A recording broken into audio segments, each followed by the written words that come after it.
Welcome back! We're getting into the thick of the episodes now that we've passed the halfway point. The arcs are accelerating and the tension is mounting. In this episode, we saw a transfer of power in Numenor, a grab for power in Khazad-dûm, and a manipulation of power in Eregion. What could go wrong? Right?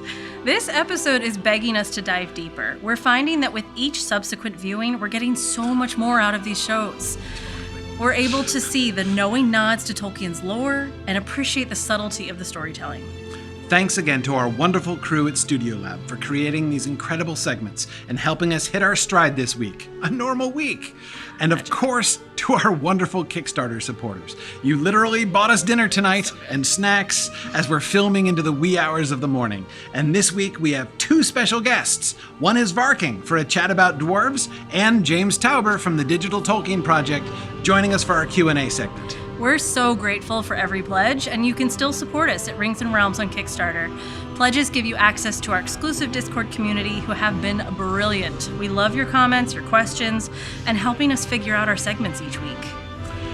My loyal allies and steadfast supporters, words cannot fully convey the depth of my gratitude for your unwavering dedication. Together, we have forged not only the finest works of craftsmanship, but a legacy that will echo through the ages. Your skill, wisdom, and resilience have been the very foundation upon which our endeavors have thrived.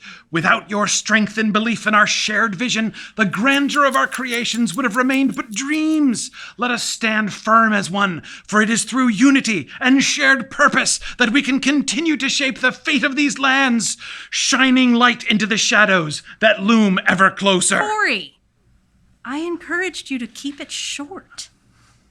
You do not always listen. That was really good.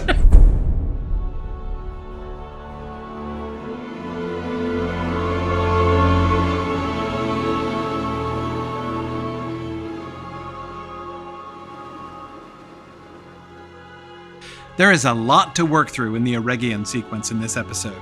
Sauron's manipulation of Celebrimbor hits high gear, and Celebrimbor passes a real turning point. Not only are the events momentous, but they're a very complex tapestry. For much of the episode, everything that everyone says has multiple meanings, and it takes some doing to sort through the nuances of it all. We won't have time for a line-by-line analysis, though I believe these sequences would reward that work, but let's see what we can do. Let's start with the 9 rings. Anatar's vision is that the 9 should be the perfection of the 3 thrice perfected. All the medieval theologians in the audience are nodding along with Anatar here. That's just the significance of the number 9, 3 threes, perfect perfection. In the momentum of their forging, Anatar proposed that the 9 would be the crowning achievement of their ring-making. Celebrimbor's concern, as it has been since Halbrand first brought up the idea of rings for men, is with the corruptibility of men. His reference to how easily corrupted men are makes us inevitably think of ringwraiths. We know that men will indeed be corrupted by the 9, that the power of those rings will twist them into Sauron's slaves and most terrible servants. But we have to remember that this is not what Celebrimbor is talking about at all. He has no suspicions at all yet that the rings themselves are tainted and will do harm to the wielders. When Celebrimbor talks about how easy men are to corrupt, he is not talking about the rings, but just about the power. Humans, perhaps because of their short lifespans and therefore inevitably narrow perspectives, humans are covetous and cannot be counted on to use power well. Anatar's counters to this are cunning. His speech about the great elf friends is really beautiful. Yes, humans do get tempted to darkness, but some always rise forth and shine. The memory of those who did most to preserve the light against the darkness of the First Age, Beren, Tuor, and Elendil himself, these are powerful names to conjure by. Celebrimbor is moved, but he still says no. While Anatar tries to stir him to think of the most perfect achievement, Celebrimbor talks of their reach exceeding their grasp. His point is not just that they might fail to make rings as awesome as they'll try to do. I think what he is pointing to here is that they cannot control outcomes. The problem isn't going to be in the failure of the rings, but in their success. They will be rings of power, and they will grant power, and that's the problem. Humans are really bad at handling power. That's Celebrimbor's worry. They may try to give tools to men to enable them to achieve great goodness, but they can't control what those men actually do. The likelihood, in Celebrimbor's opinion, is that they're going to misuse it. In that case, the more powerful and the more perfect the nine are, the worse.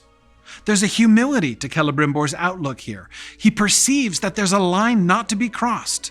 The only way in which a good outcome, a benevolent usage of the rings by men, can be ensured would be to rob the men themselves of choice, to, dominate their wills. Celebrimbor won't do that, and so he deems it impossible to be even tolerantly confident of a good outcome if the rings are given to men.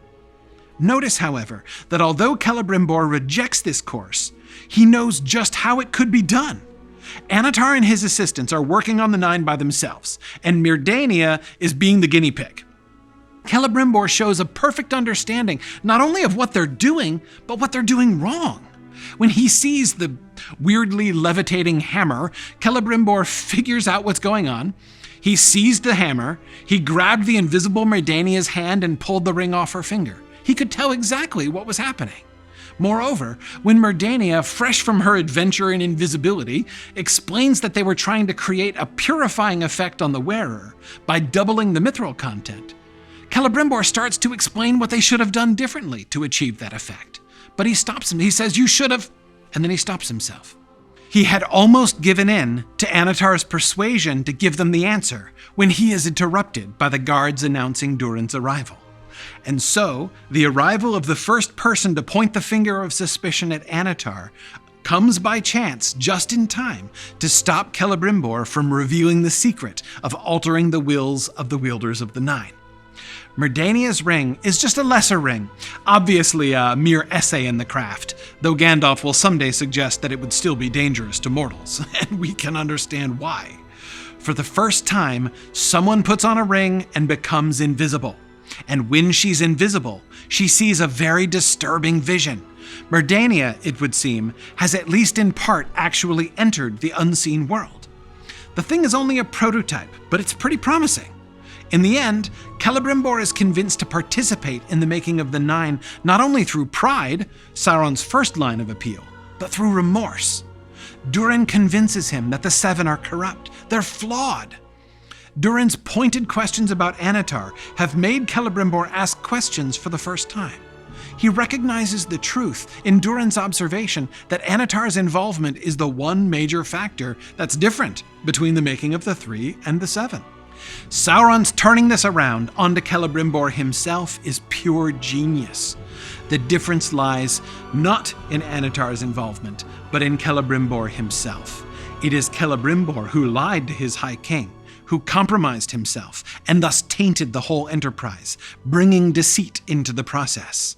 This is totally plausible. Intentions make all the difference in the goodness of actions. Even if the making of the seven were for a good end, immoral means would call the whole project into question. Celebrimbor may have enough suspicion of Annatar's motives now to ask Annatar if he was responsible, but of himself he has more than suspicion. He knows. He knows he did wrong. He knew it when he was doing it, but convinced himself it was okay, that the means was justified by the ends. Heck, Annatar even tried to warn him. Celebrimbor's response is not to seek forgiveness, but to strive for redemption. He's going to fix his mistake, to somehow make the nine make up for the seven. He has gone, by the end, completely off the rails, and his harsh words to his own smiths show clearly that something is very wrong. In the end, we see him sitting by himself, knowing something is going wrong, and desperate to do what he can to make it right. It's so sad. Sauron's manipulation game is magnificent in this episode. The whole thing is premised on Celebrimbor's understanding of Annatar's motivations and identity. So long as he is convinced that Annatar is an emissary of the Valar, why should he think any ill of him? From that baseline, even the perception that he plays games with sowing seeds in people's heads and making them think the fruit is their own seems harmless. It's just a sort of teaching technique or something. Notice how Sauron always anticipates any possible counter-arguments or even suspicious thoughts and disarms them, putting them out in the open. He warns Celebrimbor that he is too easily manipulated and cautions him that he doesn't see a knife until it is already at his throat.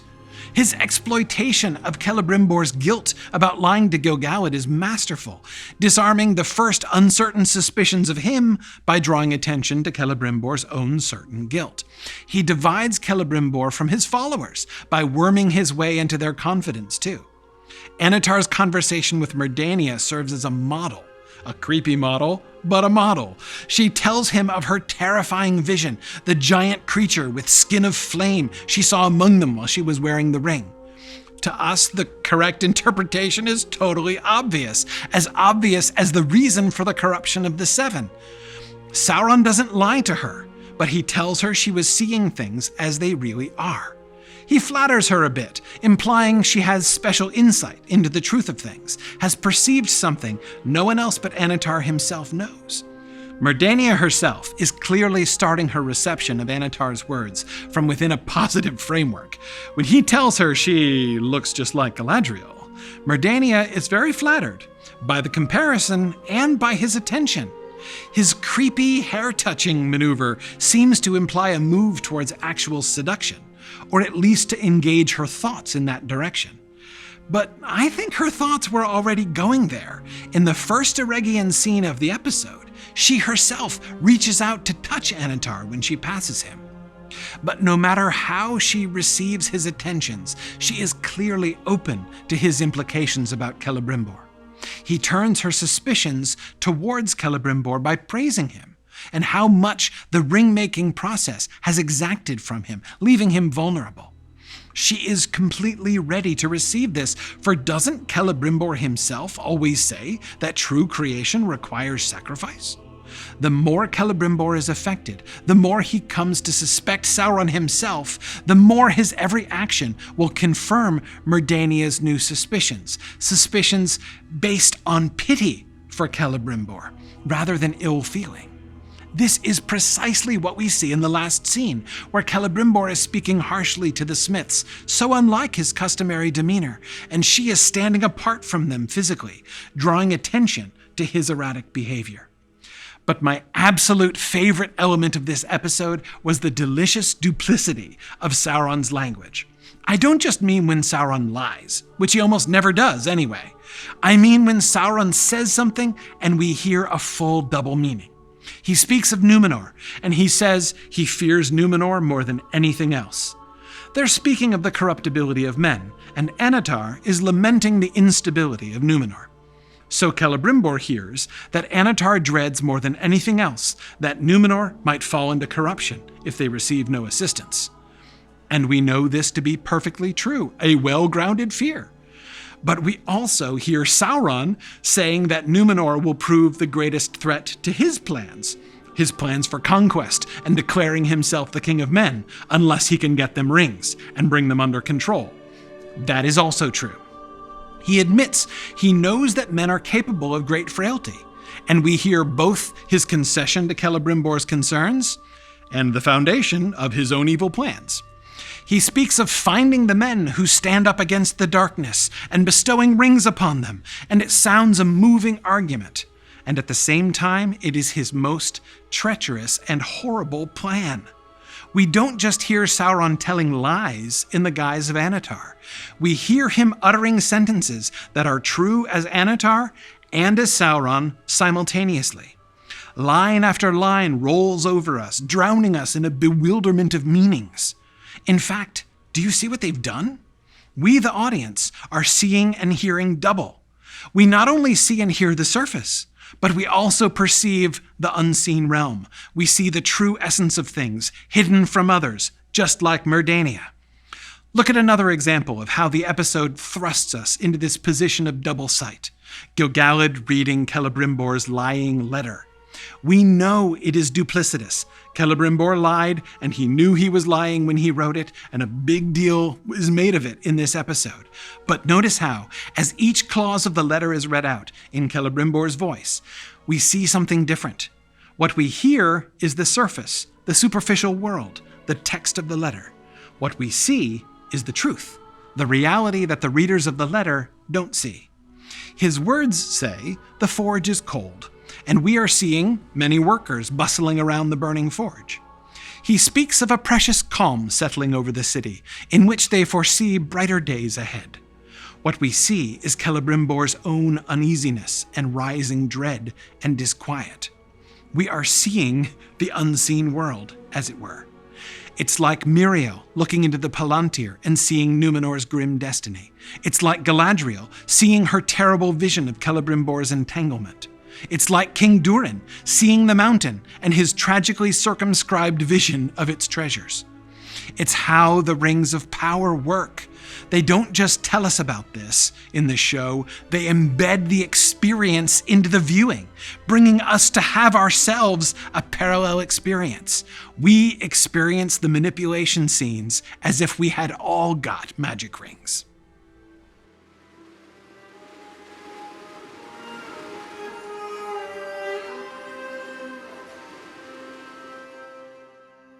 The scene that really stuck out to me for visual storytelling in this episode was the one in the ancient shrine in Numenor. It was a pivotal moment for Elendil, of course, and also for that shift of power in Numenor, as the old ways are crushed and the new threats take hold. We open on the faithful who are sending out shells into the water with a single flame in each, honoring those that they've lost. They all rise, except for Elendil and Valandil. This separates them, and we have this slight upshot on Elendil, with the priest and Valandil out of focus in the background. This private moment is brutally interrupted by Kemen, coming in from both sides of the frame. It was peaceful and serene, and that noise was just explosive. And as they're on the water, it implies that there's no other way out for them. The dialogue then informs us that this is the oldest shrine in Numenor, and we can infer that they're in the unfashionable Old Quarter. This invasion just jars. The troops are entering a sacred space. Their force a strong contrast to the reverent peace of the faithful. Obviously, these kingsmen are not the faithful, and their positioning in the space, and Kemen's cocky countenance, and their declaration about actually destroying the old to make way for the new, with reference to a new aqueduct, suggests that much of the Old Quarter revered by the faithful is under threat. There's an up tilt on Kemen here, and a down tilt on Elendil and Valandil. It shows this initial shift in power. It seems here that Elendil is fulfilling his promise to Muriel by remaining calm, not escalating the situation, and he even offers to escort out the old man from the temple and leaves the site. But then the man is upset, and Elendil all-out orders Kemen to give the man the relic. All of these shots are medium, square on, and generally just give information, but they're starting to get quicker, with multiple cuts covering less action. This increases the intensity of that scene. The relic is in the middle of the shot, with the water full of flames that are now in limbo in the background. Kemen then, of course, smashes the relic in the jerkiest of moves, and he turns the relic face down before smashing it over the open grate, meaning that we lost some of that treasure down the drain. Really, it's the most malicious disrespect, grinding the relic's face into the ground, that he could possibly do. Well, that calm doesn't last very long, as Kemen mutters, "I don't know if you're aware, but I've been promoted too," and then smack, he goes down at Elendil's fist. Our first shot of Kemen in power is pathetic. He requires the guards to hold Elendil, has a patronizing touch to his chin, before Valandil stops his arm and declares the shrine is for the faithful. Kingsmen are not welcome here. To him, this space still holds power, much higher than the power of Kemen. All of this is straight shots. There's no hint of a power shift, just medium shots to amplify the action.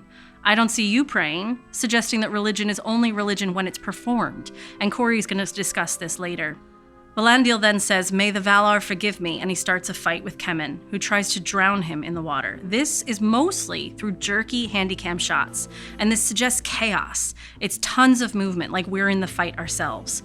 And it's akin to kind of reading short, abrupt sentences in a paragraph of text. It increases the pace for a fight scene, aiding to our feeling of tension as readers and as film viewers. The sound then goes fuzzy, like we are also going underwater. A few shots nearly mimic a point of view shot and puts us almost directly in the action. This continues as we see Kemen struggling to draw his sword. He's unpracticed. He has no actual training and no actual power. He falters. He's also all in white, kind of like Muriel was at her coronation, which I just found quite interesting, whereas Phazon has been in red since that scene. So perhaps this aligns Kemen with the weak idea as well. We hardly see Valandil's face here, and often have these over-the-shoulder shots that are almost point of view, suggesting that we're almost in the chaos, but it's not putting us directly in the chaos. Then Elendil dislocates Kemen's shoulder. With no massive force, he just asserts this power to disarm him. Again, nearly point of view. We are at sword point. Elendil above, Kemen below. Power is made clear by this shot. Then the camera returns to more static shots. As the chaos draws to a dramatic climax, Elendil calls out, referring to Elendil as son, as he tries to de-escalate the situation. That's an order. Elendil answers, "Aye, Captain." And we see the sword push through him. We have the same shock that he himself has, no warning, as Kemen stabs him from behind. Struck with his opposite hand as well, the left hand. Interestingly, this is the second time I've noticed the left hand being associated with evil doings, which perhaps echoes that old Shakespearean left hand equals sinister motif. The first being Sauron pulling himself up onto the raft with his left hand. Elendil had been higher up at this point, giving a command, holding the higher ground, and had escaped from the clutches of the guards. He then rushes down to Elendil. He goes down to him and cradles him like a child in the background, while Kemen is in the foreground, cleaning the blood of the faithful off his sword in the holy waters of the shrine. Wow, Kemen, wow. He then stands up, sword clean, and we see the light spreading into the world. They're no longer contained in the shrine. Perhaps like the power of the shrine, it's no longer there. It's no longer the space of Numenor's faithful past, and also like Elendil's vision where he has fled, where he has left Numenor for Middle-earth. These lights signal that it's time to leave the old way, as it isn't safe anymore. It's not saying the old way is dead, but it's not in that location anymore. Then the camera spins around to Kemen, tilted up, putting him in power as he informs the jailer that Elendil started the uprising. We then have a hold on a single candle floating away across the sea to Middle-earth, a little bit faster than the others, visually matching Elendil's departure from his previous path, and reminding us that Elendil lit one himself for Isildur, who's already in Middle-earth. I also wanted to take a moment to just discuss that vision in the Palantir. The vision is brief, but it's so powerful, and I'd really like to point out a few things. As we dissolve into the vision, we have a gorgeous example of the rule of thirds to start, which I mentioned last week, but I didn't really expand upon. The rule of thirds is basically just a composition model. It's where you can divide the shot into 3, vertically and horizontally. It's a really pleasing shot. It's very compelling. It draws us into the action. It draws us into the scene. So when you see rule of thirds, you're just like, ooh, engaged. So this is a really lovely example of rule of thirds, which is so well framed with the beautiful sunset in the background, and it's shrouded in mist. It just looks lovely. But that is likely purposefully misleading. It's beautiful, peaceful almost, but with the dark foreground appearing to be the unknown and slightly terrifying unknown, and then a bit more going on behind him when you take a closer look. Also, yes, the sun might be rising, I realize, but it does look more like a sunset to me, and I think that's much more fitting metaphorically, as the city is behind Elendil, and as Corey's going to point out, shows that he's heading east. He's going to Middle-earth side of the island. He's already removed. He's already gone. He's already leaving. So the light behind him is also diminishing. Perhaps setting for the last time on Numenor, but certainly the last time for Elendil to see it there. We then see Elendil stop. The camera's in motion now, panning from right to left towards us, into the left third of the shot, and it throws us slightly off balance. He then turns on his horse to look at the city as the camera tightens in closer to him. Elendil is in and out of focus here. He doesn't look anywhere directly, illustrating that lost feeling that he has, reflected in his movements. In slow motion, he turns back to look at the city. We can see a dome back there, which perhaps reminds us that there was a temple to Morgoth constructed in Numenor with horrible columns of fire. Perhaps this is it. And for certain, we can see flames glowing throughout the city and multiple fires, as we can see smoke spiraling upward. This isn't peaceful. It looks more like Mordor than Numenor. So what initially struck us as beautiful, maybe even serene, is actually anything but that. We then have Muriel's line, "You must be the calm eye in the storm." And now it makes more sense. We're seeing that possibility of hope, Muriel's hope for Numenor's survival, and Elendil's hope at maintaining the course. Loyal, faithful, and true. Episode 5 opens with some material we've been waiting a long time for. Our Phazon, now with his royal prefix and the scepter in hand, looks towards the sun setting over the western ocean and talks about mortality. But let's not be too premature here. We aren't getting the eventual whole package: rebellion against the Valar, determination to seize personal immortality, worship of darkness. There's much that he is not yet saying, and we shouldn't put words in his mouth. Ar-Pharazôn emphasizes a few things. First, men have a glass ceiling. No matter how high they climb, some things will always be beyond their grasp. This is true in a couple senses, both of which have to do with the ban of the Valar on the Numenoreans. Immortality and its blessings are denied them. They will die, and their works fall into ruin. It's natural for him to be thinking about this now. He has achieved all his ambitions, but so what? For how long? Paradise is also denied them. He has plans to make Numenor into a paradise unlike anything seen in Middle-earth, and he now has the power to do it. But there's a paradise already in the Undying Lands. What more could they do there? As Ar-Pharazôn expresses the glass ceiling issue, however, he also betrays something else: his resentment of the elves. He speaks of the Tower of Tol Eressëa, which can just be seen from the top of the Meneltarma by the far-sighted. He suggests that the elves set the tower there in spite, as a kind of mockery to humanity, to remind them continually of what has been denied to them. That's not the motivation, of course. They were trying to maintain a connection with the Numenoreans, not to spite them. But this interpretation by Ar-Pharazôn is very revealing. Now we can see why he hates and distrusts the elves. This is a huge element of the whole attitude of the new Numenor movement. Ar-Pharazôn clearly wants someone to blame for the glass ceiling situation, or at least somebody to direct his anger at. The elves are the targets and receive the blame. Notice that he is not yet at the point where he's prepared to direct that blame and spite against the Valar themselves. He is certainly not yet contemplating direct action against the Valar. Before we move past Ar-Pharazôn, let me talk a bit about his cryptic and apparently cruel comments to Kemen about the boy's mother. Ar-Pharazôn speaks of a prophecy that Kemen's mother made that he, Kemen, would come to ill ends. Kemen is perhaps the foremost candidate for Nazgulhood in Numenor, but that's not what I want to focus on. I want to think about the mom, the mother which Kemen clearly does not know, perhaps does not remember at all. Her prophecy suggests to me a symbolic overlay in this moment. Kemen, as the son of Ar-Pharazôn, is the character who represents the new Numenor. In Season 1, he has no clear sense of his own identity or vision for his own life. Now that Ar-Pharazôn has risen to power, he is going to be put to work. He is going to be shaped by his father into the tool that the king hopes to wield.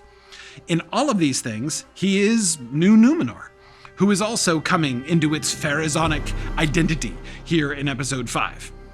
Now, it turns out that his mother, his progenitor, has prophesied that he is doomed to a horrible end, like the prophecy of the fall of Numenor that comes back through the Palantir, the link back to Numenor's founding.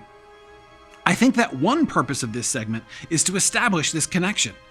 There are a lot of stories and subplots we need to track in this show, and one way that they do this is to establish individual characters as sort of representatives of a whole population or concept.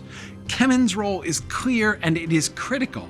He is the rash, clueless, adolescent Numenor, which does not yet know what it's doing, but which is willing to do terrible things to prove itself in Ar-Pharazôn's eyes. Kemen is the king's men, and he is only going to get more horrible. Now, as we shift from Ar-Pharazôn and the palace down to the Shrine of the Faithful, notice first the locations. The great prow in front of the palace faces due west, the better for the kings of Numenor to gaze back in reverence and remembrance toward Valinor, and for them to receive the Eagles of Manwë when the king of the Valar is looking back in their direction. Ar-Pharazôn is doing what the Numenorians have always done, but he's feeling resentment while doing it. The Shrine of the Faithful is low down, but it's also looking over the water. It's cave-like and humble, almost secret, with a sense of privacy. In the shrine, people are closer to the water, the coastal waters of Uinen, the Maya under whose special care the Numenorians lived happily for centuries. She's the one whose statue is down in the prison, if you remember, the woman with the really long hair. Anyway, you get a sense of the history. The kings of Numenor may commune with Manwë up on the heights, or pray to Iluvatar on the peak of the Meneltarma, but the common people in the Old Quarter stay close to Uinen down by the harbor. The humility of the shrine, when it's contrasted to the royal palace, takes on tremendous importance in this episode. But before we get to the events at the shrine, we have to first understand them in the context of the crucial conversation that Elendil and Miriel have near the beginning of the episode. The people are still chanting Phazon out in the city, a bitter reminder of the hijacking of Miriel's coronation. Elendil responds to the sound, telling Miriel that to the faithful in the Old Quarter, she is still their queen. Elendil basically promises that he can deliver an armed rebellion against our Phazon in an attempt to restore Miriel to her proper place. He's ready. Understanding Miriel's refusal to encourage a rebellion is absolutely critical to understanding the entire remainder of the Numenor arc in this episode. Remember the situation from the books. There are two political segments of the Numenorean population, the King's Men and the Faithful. Under our Phazon, the King's Men are obviously in power, and the Faithful are the targets of persecution. This scene between Elendil and Miriel is the turning point of that story in the show. If Elendil gets his way, we won't see the King's Men cracking down on the Faithful. We will see the King's Men fighting the Queen's Men. What we will get will simply be a civil war. Miriel absolutely refuses to countenance this. If the Faithful merely become the Queen's Men, what's the point? What do they stand for? For one ruler against another? Not only does she refuse to countenance the violence, she refuses to allow the Faithful to change their identity like that. Faithfulness to the Valar is what must define the Faithful, not loyalty to a monarch. There is only one loyalty from which one cannot be absolved in heart, as Elendil's dad says in the Silmarillion. And it isn't to the Queen. So, Miriel wants the Faithful to continue to define themselves simply by their faithfulness. But what does that look like? Couldn't that involve taking up arms and resisting the horrible things that the King's Men are doing? Miriel is clear on this, delivering one of the best lines on the show so far, I think. Not every battle must be fought to be won. That is the way of the Faithful. They are in a battle. They are fighting for the life of Numenor, preserving its ancient loyalties under increasing persecution, but they cannot win the battle by fighting. It is in this context that Miriel delivers her command to Elendil. He is to be the calm in the eye of the storm. He must not fight, no matter how they push and no matter what they take. For the second episode in a row, we have this show pushing to the forefront a very challenging theme: forgiveness in episode 4, and now nonviolent resistance in episode 5. Heavy stuff! The pushing and the losses begin for Elendil right away. Elendil first loses the Sea Guard. Not only does Elendil end up handing over his sword, the symbol of his captaincy, but the entire Sea Guard is lost. We see Elendil's men turning in their uniforms, and the ships furling their sails. This was Elendil's identity, his calling, and it's now been taken from him. Let's pause and think about that for a minute, though. What's going to happen to the Sea Guard, do you think? To what purpose is our Phazon likely to put this armed fleet of ships and with its crews? Well, very likely naval vessels for the invasion of Middle-earth. Tribute ships, perhaps, sent to collect taxes by force? Slave ships, maybe? The loss is real for Elendil, but in some ways, it's for the best. Miriel's course of action, remaining calm in the eye of the storm, proves the right course here, I think. Valandil's salute to Elendil in the street is heartwarming. This is the way of the Faithful. He does not submit to the attitudes of the King's Men. He doesn't let them define what he believes. Kemen can say that Elendil is a captain no more, but that changes nothing for Valandil. However, there is no violence, not even any real disobedience, except against the command to remain silent. The way of the Faithful, of which we get that glimpse by the harbor, we see dramatized in the Shrine of the Faithful. In the ceremony at the beginning, we see Elendil releasing Isildur symbolically, lighting a candle for him and setting it adrift in its little scallop shell boat. Even this act is a calm act. He is letting go of resentment and bitterness. Remember when the grieving mother slapped Miriel in the same spot a few episodes ago during the old king's funeral? The wild grief that Muriel recognized and comforted is not something that is controlling Elendil. The wild career of treachery, politics, and persecution that Eregion has embarked on was begun by her own bitterness and resentment. When Kemen and the other faceless king's men burst in and crudely break the tranquility of the ceremony, Elendil tries to remain calm. Kemen and his very punchable face push the envelope with the egregiously disrespectful shattering of the relic, and Elendil slips up. His punch to Kemen's smug face is enormously satisfying on one level, but it represents a significant failure to follow the way of the faithful, as Muriel outlined it.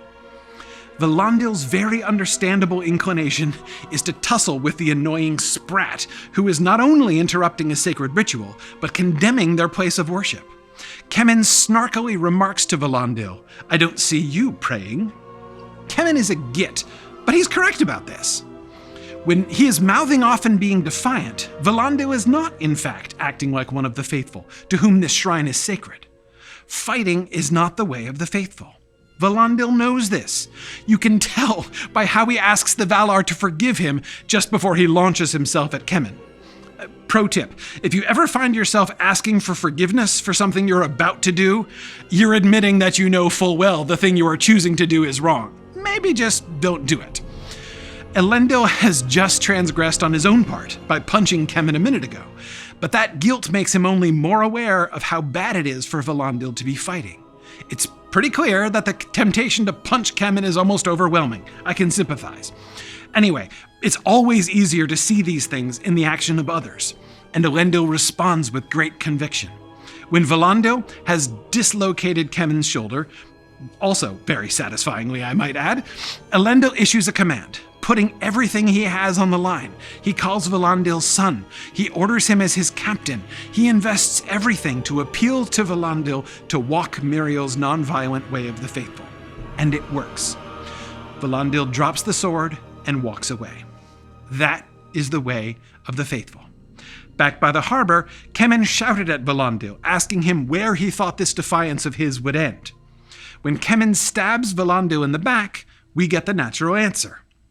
But although this is a despicable and cowardly act of treachery from Kemen, it's victory for Valandil. When you are getting stabbed in the back by the king's men, you know you are walking the way of the faithful correctly. Kemen descends to a new moral low. Valandil does not follow him and become like him. He merely dies. It's clear whose outcome is the more horrible. The way of the faithful and of the king's men is now clearly defined. I love Maggie's point about the shot of the candles going out into the harbor. Valandil's death and the patient reverence of the faithful means something. The work of the faithful will bear fruit, and it will eventually spread out of the harbor and even to Middle-earth. Elendil, of course, ends the episode in prison, having lost almost everything. Remember Elendil's attitude towards Numenor back in Season 1. Recall that Isildur wanted his father to indulge in some nepotism and get his son on the list for the expedition. Elendil delivers that speech about all of the people who have done their duty for Numenor and upheld the way of life that he, Isildur, has only given lip service to. Elendil loves Numenor. He is proud of Numenor. His disappointment in his son is real, and he cannot understand his son's disaffection with the land that he loves. In this episode, we see Elendil lose it all. He loses the Sea Guard and his identity as captain. He loses his daughter, functionally, and in a sense, his identity as father. With Isildur presumed dead and Eregion disowning him, he's virtually childless. And it isn't just that he's been separated from these things. They have ceased to be. They've become corrupted. He is watching the city he loves and the culture he is proud to uphold withering around him, becoming something horrible and shameful. Muriel, remember, is excited about Elendil's role. He is the center of the new vision for Numenor, according to her. He looked into the Palantir and did not see the drowning of Numenor. He is the only one she has ever known for whom that's true. Muriel believes that Elendil is at the core of a new path for Numenor. Unfortunately for Elendil, that new path is the path that leads to exile. In his vision, we see Elendil leaving the city, and as Maggie has described, the sunset in the west tells us two things. The sun is setting on Numenor, perhaps for the last time. Also, Elendil is heading east. The sun sets at his back. He's heading towards Middle-earth. His vision in the Palantir is a vision of his own departure into permanent exile. At the end of this episode, Elendil is left with nothing, and he has no direction. Even his command from Muriel is a negative one, not to fight, not to make a fuss. He has lost even his freedom now, and is being a calm in the jail cell. Elendil is already in exile. So, I guess that means he's doing it right.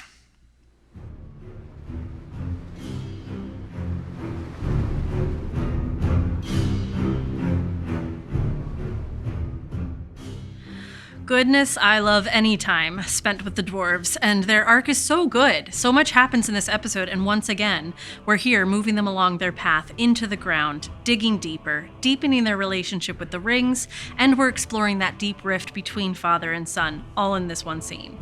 Right before this scene, we also have Disa chasing that geode down into the depths and witnessing that ancient evil, the Balrog. So we're feeling unsettled. We can consider ourselves warned of a big bad. And then we cut to Durin's table, where he's meeting with the emissaries from the 7 realms, 3 men, 3 women, and himself. 3 of the dwarves have their back to us, so we never even see them. This places the importance completely on Durin. He's also the only one moving throughout the scene while discussing the test that must be passed, a power move. As he says this, the rings are being placed in the absolute center of the frame while he circles the table. They're in a golden chalice, and they're to the left of the throne. Once again, I couldn't help but think, ooh, to the left hand of the throne, hearkening back to that left hand being evil idea.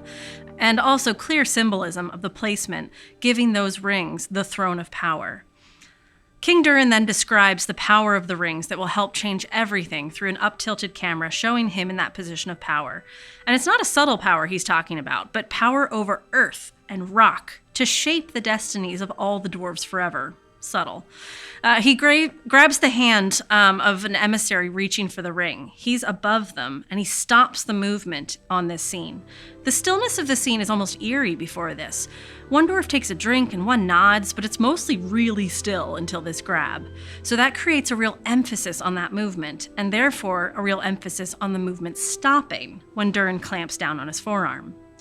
This is also where we get that knowing stare at Narvi, who Corey's going to talk about more later, but it's a real knowing look. Like, I know what I'm asking, I know you know what I'm asking, and that it's bonkers, but I'm doing it anyway because I'm king. It's a big old power move with a big old energy. We're then shown the spoils of that power, as we see what riches Khazad-dûm can offer as the camera pans around widely around the majestic mines, with gold veins strewn throughout. We then hear King Durin talk about the gold right beneath him, and his impassioned desire to delve deeper, his frustration at who set these restrictions. Then the camera comes down from above over Durin's shoulder, driving us down as Narvi says, "You did, sire, decades ago." We have a pause, and then a straight shot, and a decisive, then strike them. He's then stopped mid-sentence by noticing that his ring is gone, interrupting his power trip because the ring here is shown to be more powerful than the ride that he's on. The camera pans down, it feels like a falling, like a drop, and he immediately accuses Narvi of stealing it. "You said your hand was feeling heavy," he says. We then have an upshot on Durin, so he's shown in power, but there's all this stuff in the way, strewn all over the desk, including an uneaten dinner. This reinforces that he was so laser focused on his greed that he got distracted and didn't even have dinner. The ring is out of focus in the foreground of that shot as well. So with that upshot, we're shown that he's in power, but the ring is between us and him. It really distracts. He then walks around the table and the camera swoops around and it lowers. He resumes his place at the throne, no longer obstructed by the table and on the same side as the ring. And then he gives the order to keep digging. Then Prince Durin bursts in. "Stop! There's something under the mines, ancient, evil, and powerful." These are all in straight shots. He's saying you mustn't dig. So we have this kind of back and forth of power discussion. But then King Durin sends Narvi off. "You have your orders." Again, showing Narvi knows this isn't a good idea, but there's nothing he can do.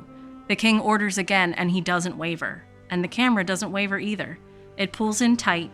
We see the focus of his obsession as he puts the ring back on his uplifted hand. "There's no danger," he says, which is utterly counter to what we're hearing in the minor tone disturbed music, and to what we're seeing on Prince Durin's face.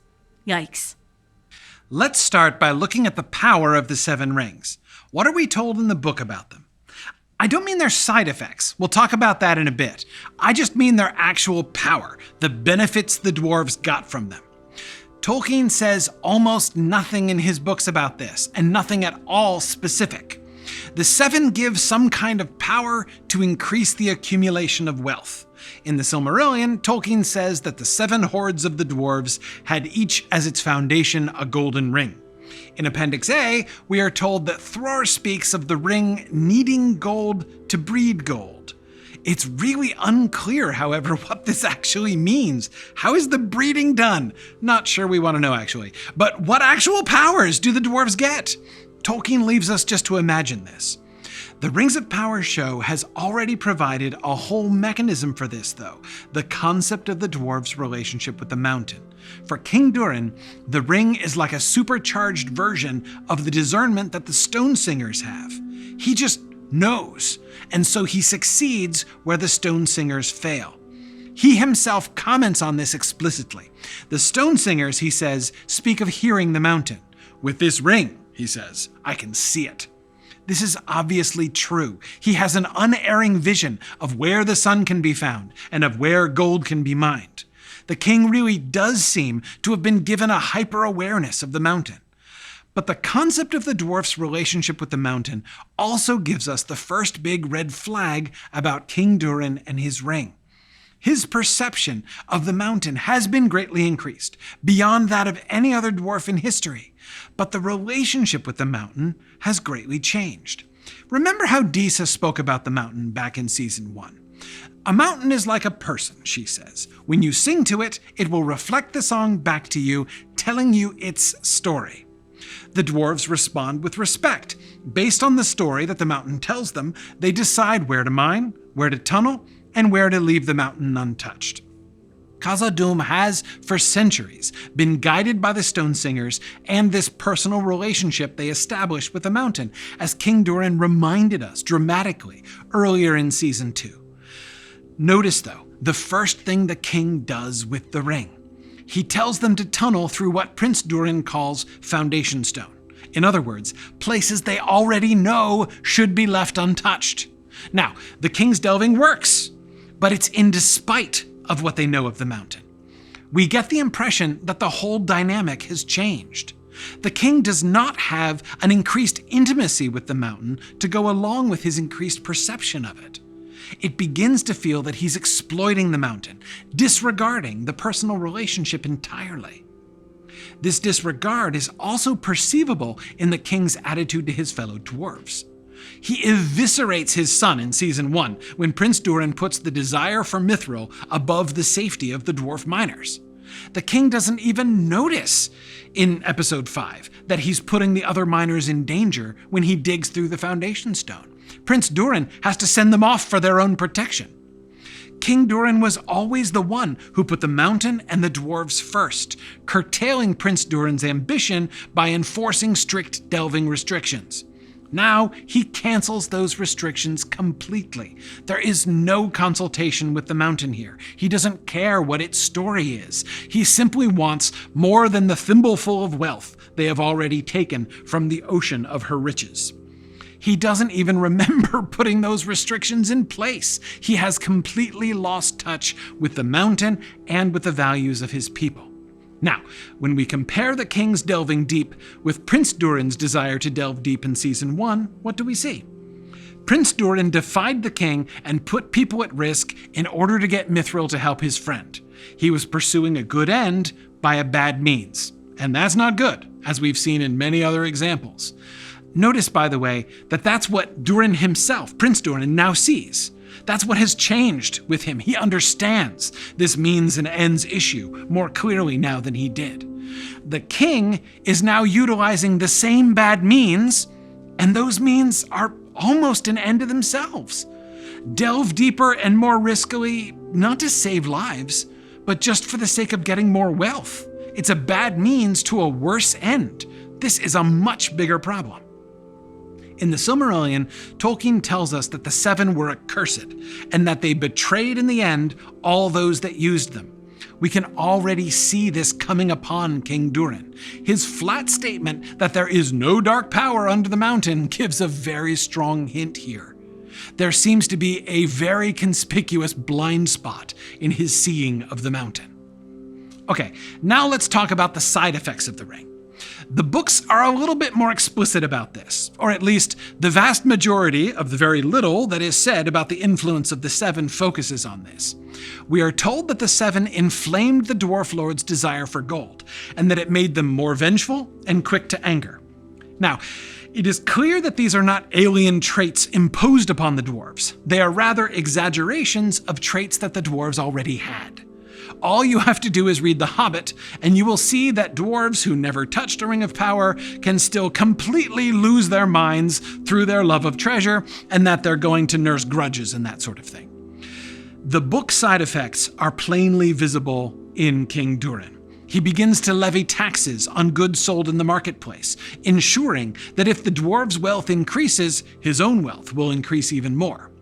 He is not going to just give the rings to the other lords. He's going to levy tribute from them, ensuring once again that as the rising tide of dwarvish wealth comes in, his own ship will benefit most of all. Where Prince Durin had a vision for the thriving of his people, the king now sets out to personally profit from them. Where the prince sought to sacrifice in order to gain a source of power to help his friend's people, the king, having a means to help all dwarves, turns it into a pyramid scheme. We don't yet see the anger and vengeance, but let's give that some time. I suspect they're coming. The king's ring-derived insight into the mountain is contrasted with the resonating of the stone singers from the start. The look of concern on their faces when the king is declaring the new glory of the dwarves founded on the ring is eloquent. The counterpart to the king's perception of the mountain is Disa's little chat with the Balrog. Disa has been unable to hear the mountain for some reason, as we've seen, and that's still unexplained. The king can see everything in the mountain, with that one really important Balrog-shaped exception. It all begins with Durin and Disa's trip back to the market. This is where Season 2 began, remember, before the Black Pit incident started. Today, they have returned again, and once again they encounter darkness. Disa is buying a tuning crystal for her little girl. I think the implication is probably that the geode in question is used to train young stone singers. The scene, therefore, reminds us or implies not only Disa's connection to the mountain, but of her own place within the long cultural tradition of this connection, which she is looking forward to handing down to her daughter. The geode, which looks a lot like a palantir, is dropped and rolls away, rolling by chance down through crevices into a cavern unknown to Disa. She seeks the stone by singing to it, resonating the whole cave, and thus hearing the crystal respond back to her. By the way, notice yet another reference to the show's title sequence? The pool in the cavern forms waves with the resonance, looking like the vibrating surface under the sand in the opening. Disa's singing, like the stranger's magic, is in harmony with the music of the Ainur, the song of creation. Another voice responds, however, not in echo or resonance with her own song, but almost in mockery of it. It starts with a low groan and then a growing bellow, until finally its own voice also shakes the cavern. But its voice makes no resonant vibrations. The effect of its voice on the cavern is violent, and the water leaps up in angry spikes. Disa drops and shatters the tuning crystal. On her first trip to the market, the relationship with the mountain was broken. On the second trip, the future permanent severing of that relationship is foreboded. There may be no passing of stone singing on to the next generation at all. Maybe Durin and Disa should start going to a different market. The Balrog's voice and its power suggest a more direct connection between the two incidents, however. Was the first darkness that had closed around Khazad-dûm the claw of the Balrog this whole time? Did the black, creeping tendrils of shadow that crept up the map from Mordor wrap themselves around the mountain? Or did they just trigger the not-quite-nameless thing down in the deep places of the world? The Balrog, of course, is also a creature of shadow. Perhaps the voice of the mountain cannot be heard because another voice of shadow is drowning it. If so, perhaps the voice of flame will come later. Disa is thoroughly alarmed, both by the Balrog and then again by the king's denial of it. Durin has his own suspicions and has had from the first. It's important to remember that Prince Durin's own resistance to the rings is an actual reversal of his stance in Season 1.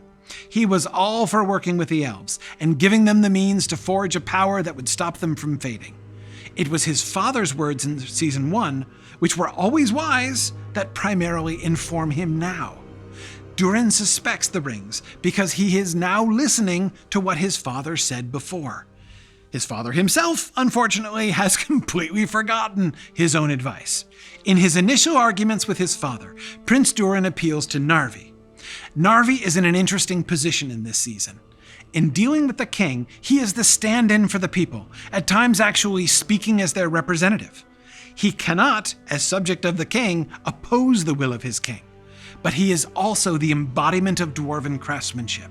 He is keenly aware that the king's new policies are changing the relationship with the mountain, and doing so in ways that are risky at best and disastrous at worst.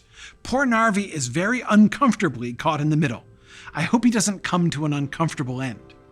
Anyway, Prince Durin goes straight to the source and reports to Celebrimbor about his father's altered behavior. Celebrimbor assures him that there can be no flaw in the Seven. He is focused on the physical process, the materials, and the tools. He assures Durin that the Seven and the Three are functionally identical. Durin, as an outsider, can see the obvious difference in the process: Anatar. Durin saw Anatar do something to the mithril before he dropped it into the molten metal. Possibly, Durin also noticed that the mithril was also dropped in asymmetrically, looking dangerously imbalanced as it revolved, but I'm not 100% sure about that part. Durin knows that harmful magic is afoot, and he uses the classic Tolkien word for that: devilry. There is indeed some devilry at work in the Seven. Durin's position at the end of the episode is very awkward. He has been unable to get his father even to listen to his concerns. He has not angered the king like he did before. That at least would show that they were communicating. Remember King Durin saying that he was with Durin always, especially in his anger? Instead, he is reinstated as prince, and the collar of his position is chained back around Durin's neck. He's looked bare without that collar, which was a central piece of his costume in Season 1. But this restoration, which should be the last symbol of the forgiveness and beautiful reconciliation of father and son that we saw beginning earlier, is instead robbed of all feeling of triumph. Instead, the collar chained around his neck feels almost like a slave collar or a prison shackle. Durin is trapped. Disa's response is to exact the oath from Durin that he will never wear a ring. Even if they can't do anything to save their realm and their people, they can at least save themselves. This is very understandable, but notice how this puts Durin in exactly the opposite position he chose at the end of last season, risking everything to help his friend. Durin and Disa are both trapped.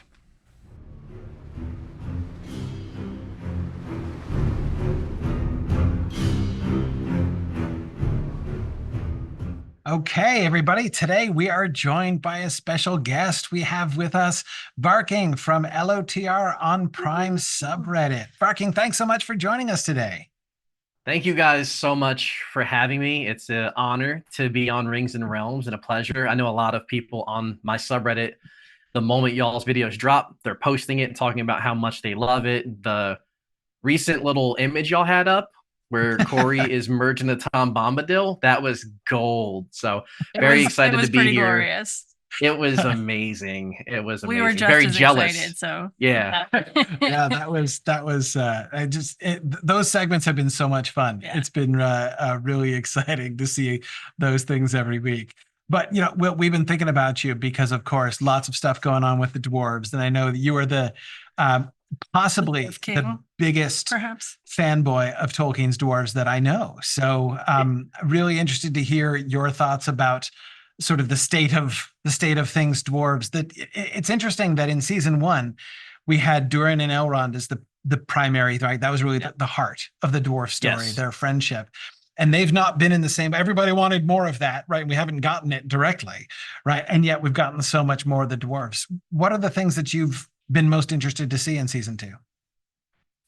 Kind of just the relationship for where it's going between, instead of it being Elrond, Disa, and Durin, it's now Durin, Disa, and Daddy Durin. Yeah. And Disa's been able to like push back and give Dad some harsh feedback while also doing the same thing to Durin the Fourth.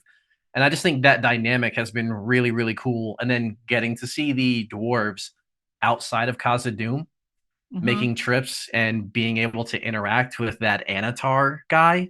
That stuff has got me really hyped. Prince Durin's skeptical face. Yeah. Oh my gosh. Like there is that you know, I was laughing so hard when in that first conversation between Prince Durin and Anatar, right? It like when his skeptical face just kept escalating with every single exchange. Yes. I didn't think it could get better, but then it got better. And then he like did that reprise when he's talking to Celebrimbor in episode 5.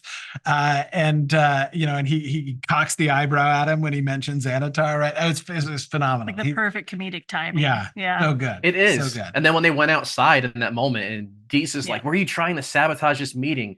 And he's like, I know he's lying. And she's like, how do you know that? And he's like, because Elrond wouldn't have said those nice things about me. Right. Because my best friend is not that nice to me. It is perfect. It was the perfect way to show, and I loved the way that they personalized this, right? The perfect way to show how Anatar, just like Sauron, does not get the dwarves. Like he completely whiffed on that. And that was phenomenal. I just think that dynamic has been really cool to see played out, because dwarves often are the butt of jokes, and to see that it's like Durin who's being the person who's like come to his senses and trying to talk sense even into the elves. It's just been such a cool thing for me as a dwarf fan to be able to see these moments where they're more serious or they're seen as intelligent or they're picking up on things that maybe the others aren't. Yeah. It's just been really, really well done. That was one of the bits I absolutely loved, where, you know, they've always been the butt of jokes, whereas they are the comedic relief, I think, a lot of the time, but it's at everyone else's expense. It's never at their expense. So just that kind of like rebranding of the dwarves has been so fun to watch. Yeah, I hadn't really thought about it that way, but that's true. We're almost never invited to laugh at the dwarves. They laugh at other people, and sometimes each other. Yeah. Right. But they're never just played up as being ridiculous. And there was even that line in this one where they say, like, you know, watch your jewels because so-and-so might steal Narvi, them. And all of us were like, not cool, dude. Not cool. Yeah. I was very defensive of that because I was like, we're just introducing, we haven't had Narvi be around Celebrimbor much. And I was worried in season 1 that we were never going to get Narvi, because the described relationship between Celebrimbor and Narvi was sort of given to Elrond and Durin. Right. And I was worried that they were just merging that character together into Durin. And now that we got Narvi and he is getting some screen time, and he's different than how I would have pictured him in my head. I know they describe him as kind of like the right-hand figure to King Durin, and he is political, he's strategic. It seems like he's the dwarf of the people. He kind of goes around and he understands and gets everybody, and they look to him. So they've given him a bigger role there. And then again, he also got to be the person who unveiled the doors of Durin, which I'm hoping at some point we get to see light up, which would be the coolest thing. It's one of the few, like, when they announced the show, there was very few things that were on my bucket list of like, I have to have this. The doors of Durin lighting up and we see it is like the number one thing on my list. And today, when this is recorded, Prime Video just dropped my behind the scenes video of me being interviewed by Felicia Day talking about the doors of Durin. And in that, they do have behind the scenes footage of the doors that have not been shown in the show yet. So it's like another cool little thing. And just, I'm really looking forward to it. Cool. Yeah, it is awesome. And you know, the thing I can't wait for is the way in which, as soon as I remember it was one of my favorite moments in thinking about season 1. As we were thinking about the relationship, the friendship between Elrond and Durin. And when the penny finally dropped, and I'm like, the melon thing, like the friendship, like this is the whole, like, and so I'm waiting for the payoff, right? I'm waiting for the payoff. I don't know if it'll happen even in season 2. Maybe it'll be season 3. Who knows? When Elrond comes back and the doors are installed, right? And he has to say he realizes that he has to say friend in order to get in, and like that. I feel confident that there's going to be a Durin and Elrond payoff around the gates and the password. There has to be. And I understand a lot of the season 2 show was written back when they wrote season 1 because they were in the pandemic, that lockdown, they had a lot of time. But you can't ignore all the fan feedback from season 1 that were almost universally. It was the dwarves are amazing. People love them. They like them, or they're the best part of the show, or one of the best parts. And a lot of that has to deal with Elrond and Durin and their relationship. It would be a crime to not have them meet up in season 2. I just think that bromance that they had, people really, really loved it. And it was so I think the showrunners are good enough that they will capitalize on that at some point in season 2. It also feels like one of those things that's just very familiar from the Jackson trilogy. So you feel like they're going to lean into that a little bit, and they wouldn't mind that there's some kind of the doors. You mean to that? The doors, and the same. Oh yeah, absolutely. Yeah, absolutely. No, I do expect that. I think that's going to be cool. What are your thoughts on the relationship between King Durin and Prince Durin in this? Because that's been quite an interesting dynamic to watch grow episode by episode, or separate episode by episode. So we had, what was their relationship in season 1 and kind of where they're at now, where Dad now has a ring of power. And originally the relationship was Prince Durin wants to dig further. He wants this mithril. He wants to be able to help his friends out. Right. And it's King Durin who's preventing that from happening. Well, now you have King Durin puts on his ring of power, and he's the one that wants to dig deeper. He's the one that wants to mine in places where it might be a little bit shady to do so. And it's currently paying off. Maybe it will for the whole season. Maybe it won't. But it's Durin trying to talk him out of things that he was trying to talk him into in season 1. I'm not a very overly emotional guy, but their scenes together, their moments together, that relationship that they have, it's dwarvish, but it's also very human. So when I watch it on screen, I feel all the feels when they're talking to each other and when they're going through it. And just not, my dad's not a dwarf and I'm not a dwarf, so we haven't had like the 1-for-1 scenarios. But I feel like in a roundabout way, we've gone through a lot of similar situations where like me and my father didn't see eye to eye. And maybe I did want to apologize to him, or he wanted to apologize to me. But, as a guy who was working 12-hour shifts in a factory and then coming home, like we didn't always have that easy way for us to say it to each other. So I'll sit there on the couch and I'll be watching it on TV and I'm like, oh man, what's this feeling in my chest? Why is sweat coming out of my eyeballs right now? What's going on here? Oh man, it's been really cool. I think for me, one of the 2 hardest hitting lines of the entire season was when Prince Durin, in the reconciliation scene, when Prince Durin talks about the hard fists of the miners, right? How the miners' fists are callous and they hit hard, and King Durin delivers that amazing line, "Wait until your children grow." Right. Oh man, that was even incredible. that line.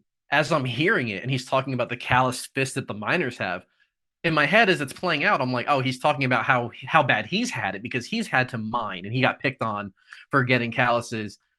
And then just a second later, he hits you with the other part of that, which is that they're punching him. And it's like, and then yes, he's, wait until your children get older. And then just that moment when they broke and Durin's telling him how he feels finally. And he's like, you look terrible. And it's like, it's such a dad thing. It's like his way of saying, I'm sorry too, without really having to say, I'm sorry. Because they're not going to actually share emotions. Clearly, of course. Yeah. And I love how difficult.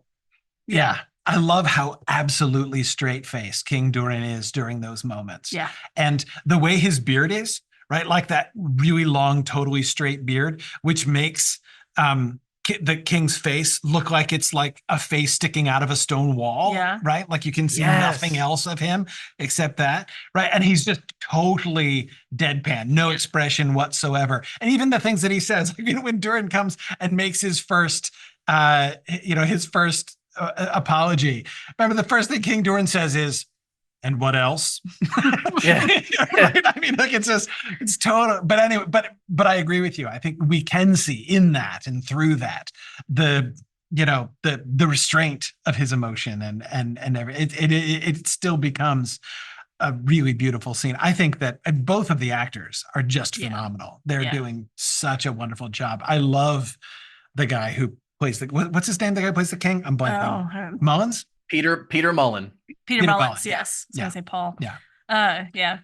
And I wonder Pistol if they Pete. went on like a retreat together as father and son or something. I mean, just the way that they kind of bounce around each other and bounce off each other off camera in all their interviews. They're so funny that carries into their relationship on screen. I feel like they hit a bunch of home runs with the main cast, especially for the dwarves. Like I've been telling people, I think long-term Robert Aramayo is probably going to be the biggest breakout person, which maybe that's Charlie Vickers now that he's openly Sauron and people are being so receptive to what he's doing on screen.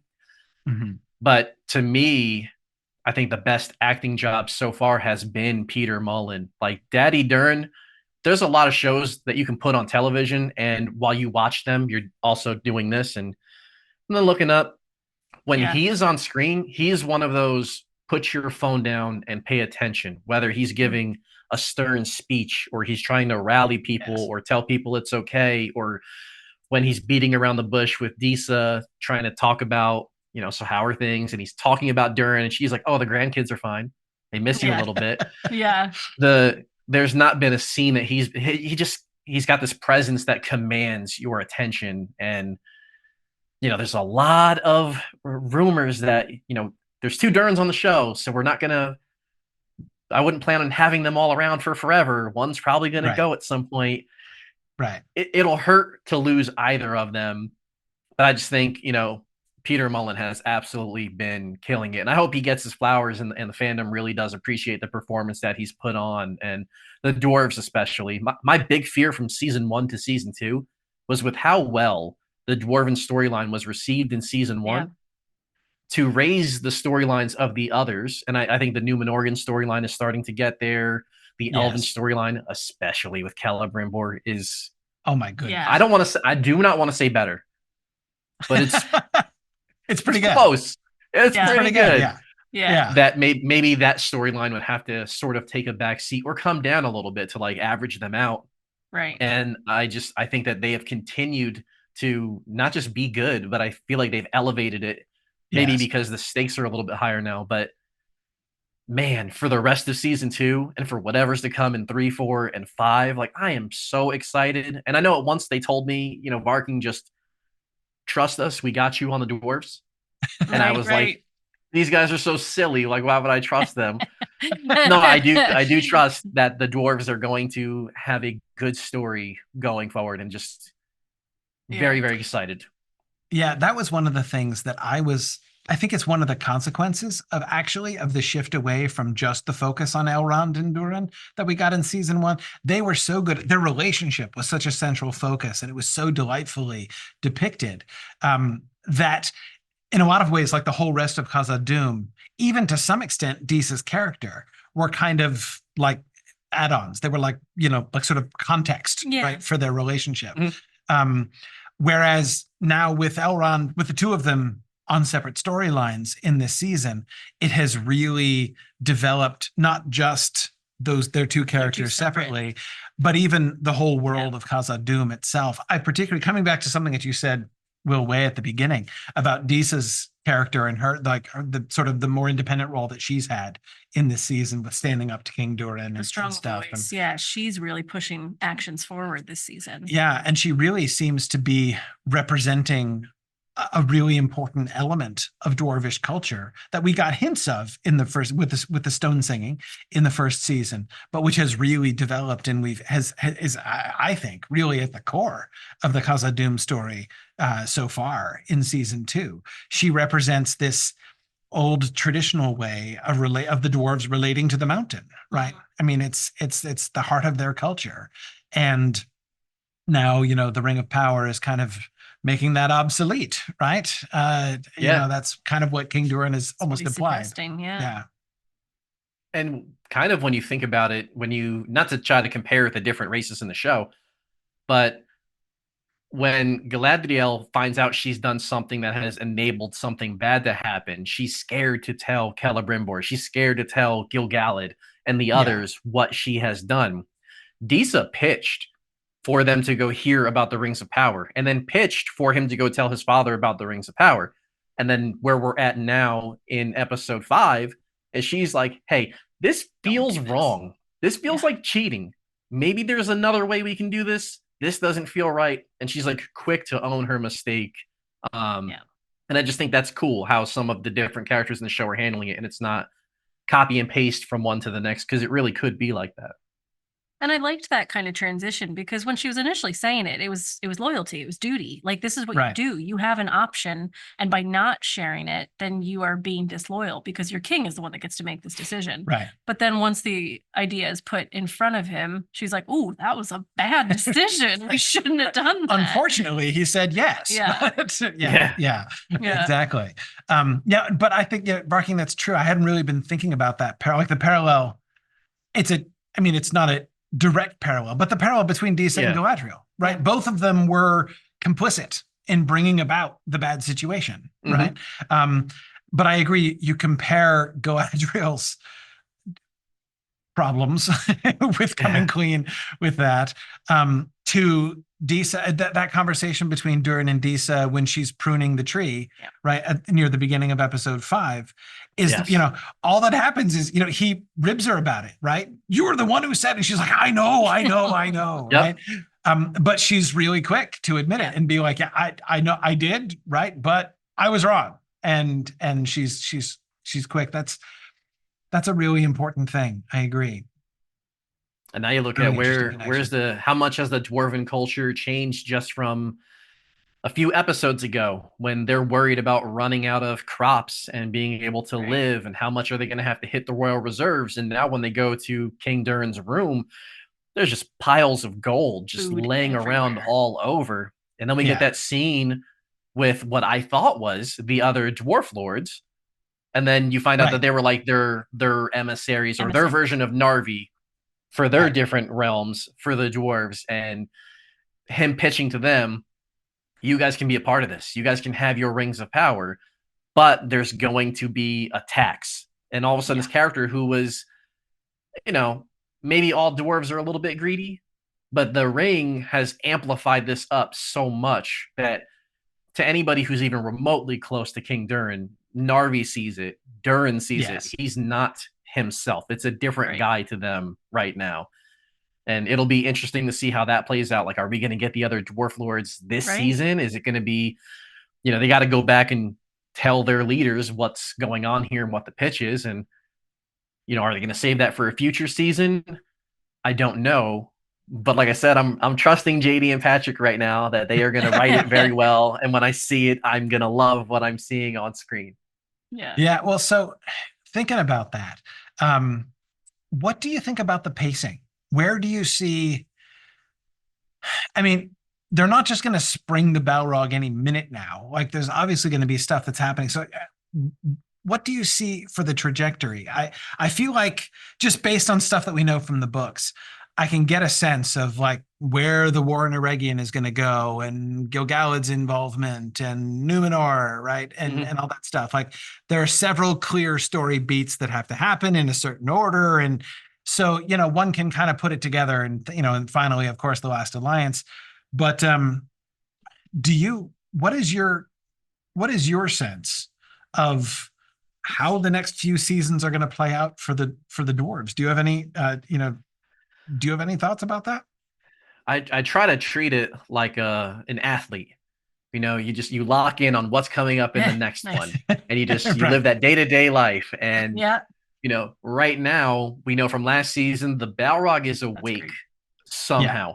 And what we've seen this season, potentially, in that moment where Disa follows the rolling orb, I can't remember what the stone is called, but she follows it down. The attuning crystal.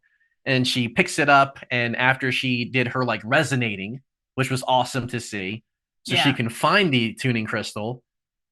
all of a sudden this thing from the deep is like bellowing back at her. So now I feel like he's no longer just awake. He's awake and he's attent and he's trying to figure out what's going on right now. And I think, probably by season's end, based on what we've seen in teaser trailers and what we haven't seen so far, he's getting woke up by season's end, and he's going to be doing something by season's end. And look, y'all know me. I hate Balrogs. I hate dragons. I think if there's a spot where you want to break lore and get away from, look, I'm okay at this point. I'm okay with 2 Durins. I'm okay with it. You don't have to kill either one of them off. Yep. The Balrog can walk away right now. He can pack his bags. He could take as much mithril as he wants from the mines, and he can just go on to some other mountain. I'd be perfectly fine with it. Somehow I don't think that arc is going to show up, but I like it. Yeah, I know. No, I think by season's end, he will unfortunately earn his name of Durin's Bane, and that's gonna. Right now, where this mic is, my heart's underneath it. I think I'm not really good with anatomy. It's gonna get ripped out of my chest. Vark. Well, there's this one consolation I would give, and that is, so one thing that Tolkien says, of course, about the battle in Dagorlad, the War of the Last Alliance, right, is that all of the races of Middle-earth took part in that. Mm-hmm. So they're totally going to be dwarves in the Battle of the Last Alliance.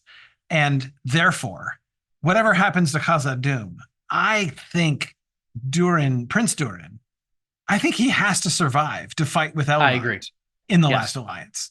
So I expect, again, I don't know how we get from here to there exactly, what happens and at what pace. Right. But because they should also be getting to the Battle of Eregion. They should be joining in for that too. So how do we get to a potential Balrog battle while also getting to this fight that's got to happen where somebody's got to save the elves? Poor guys. How do we get all that? We're 5 episodes in. We've got 6, 7, and 8 left to go. Like, that's a lot to cover. You were asking me about pacing. I've seen the comments online. Look, there's definitely moments between episodes where you're like, how did we get from here? Like, I get it, how we got from here to here. But you guys are on TV. It's not a movie. Could we maybe get an extra 7 minutes on an episode and show the Dwarven rings actually being crafted and, the dwarves leaving with them? Could we be shown more of X, Y, or Z? I think like the Doors of Durin, especially, like the reveal was them walking up and pulling the elvish blanket down to unveil it, which is still cool. It's still the Doors of Durin, and I still love it when I see it. But would I have liked to see like Celebrimbor and Narvi discussing it and then maybe doing a little bit of chiseling? Yes, would have loved to see that as well. So because we didn't get that, I know JD and Patrick will tune into this.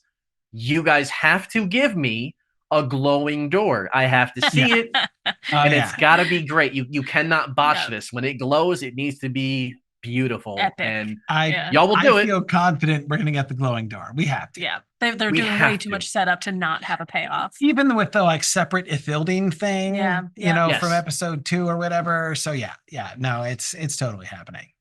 Yeah, and I can't wait for it. That's what I'm here for. Other plot lines, I'm glad people like them or they don't. But as long as the dwarves are okay, Varking's going to be okay too. That's right. Absolutely. Awesome. Well, thanks so much for your time. We really enjoyed talking to you. Hope to have you back again. It's sometime soon, and we'll look forward to talking with you again. Yeah, and it's been a pleasure being on this. It's a lot of fun. Shout out to y'all's team. It's a very, very professional setup. I know a lot of work has to go into making it look like this, make it sound like this, to get you guys in the room together at the same time, to get hosts on. Like, I don't think people understand how much work goes on behind the scenes. They're incredible. But it's not just your team.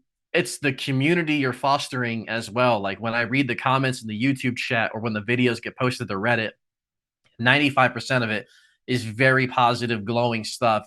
You guys have done a phenomenal job just fostering a positive, welcoming community for a very, very long time. And it feels good when I see a Rings and Realms video drop and I get to see the comments from the other people also appreciating all the work that you guys have done in the community, in the fandom for a very, very long time. So shout out to both of y'all. And thank you guys very much for allowing me to be a part of this. This is very cool. Absolutely. And thanks for the work you do in Reddit. I know, there's some people who are scared of Reddit because you never know what you're going to find on Reddit. But I also have been really pleased every time I've gone to your subreddit to see a place where there's civilized conversation happening about the Rings of Power on Reddit is pretty remarkable to find. It's a real jewel of the community. So thank you for nurturing that space and for just being so awesome and open with all of us as well. It just helps build this wonderful community that I think brings a lot of authenticity and stuff to when we have these conversations, because we really do just like talking about it. And there's a lot of people that just want to talk about it. So we're glad we get to do this with you. Isn't it a lot of fun to just have fun? Like, this is great, guys. Yeah. Well, awesome. Thanks, Varking. This is great. Thanks so much. Talk to you again soon. Later, guys.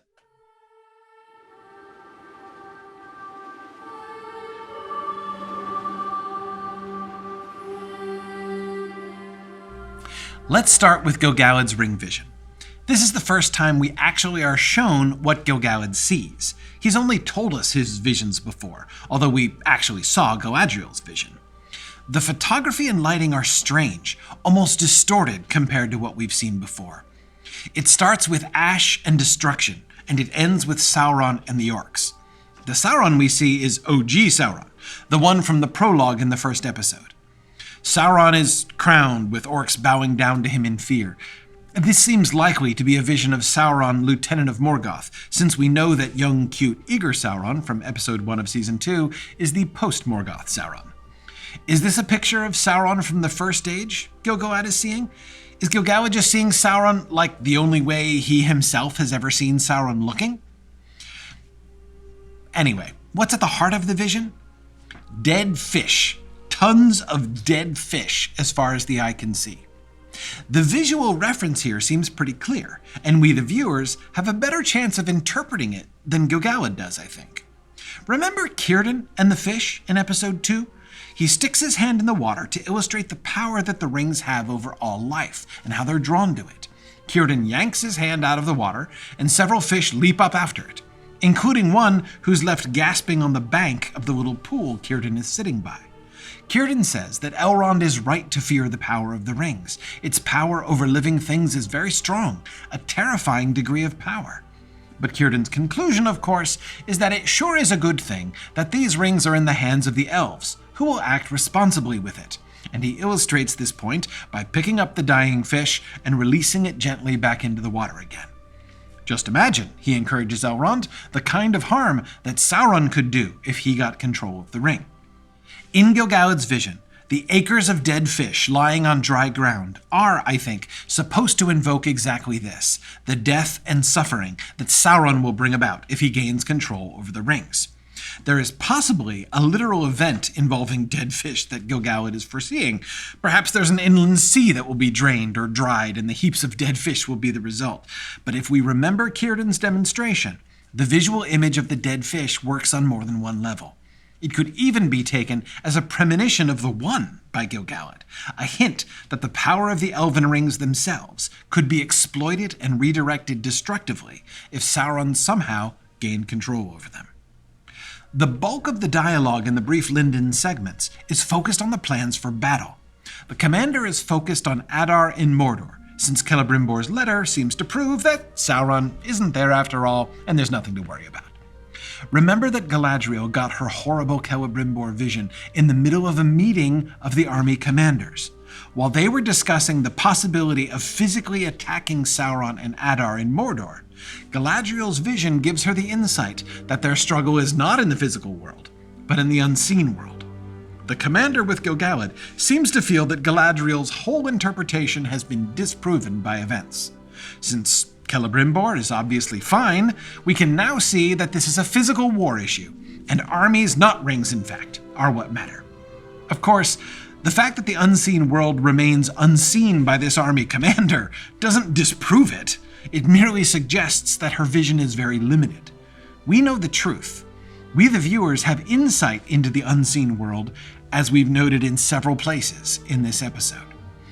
It's interesting, of course, that the commander openly speaks against the ring, expressing an almost Elrond-like doubt about counsel taken from that ring. Does this commander get this line of thinking from Elrond? Has Elrond's hesitation about the rings taken root in Lindon, even as Galadriel and Gil-galad come to rely on the rings more? Are we going to see a faction of elves who all have come to distrust the rings and their use? Maybe, though I admit I'm a bit skeptical. The persistently worldly and physically oriented perspective of the elf commander seems to imply not that she's right and Gil-galad is wrong, we know that's not true, but that her outlook is dangerously limited. Certainly, events seem likely to prove her rather decisively wrong. Heading to Mordor with the armies right now doesn't seem likely to accomplish much at all. The most intriguing element for me in these scenes, however, is how Gil-galad's political power is depicted. As I've said before, the Rings of Power tends to depict the High King's authority as very great, and he seems to wield a more absolute kind of authority than I would have expected the High King to have. But in this episode, we get a backstage glimpse into Gil-galad dealing with his own commanders. Not just, major protagonists like Galadriel.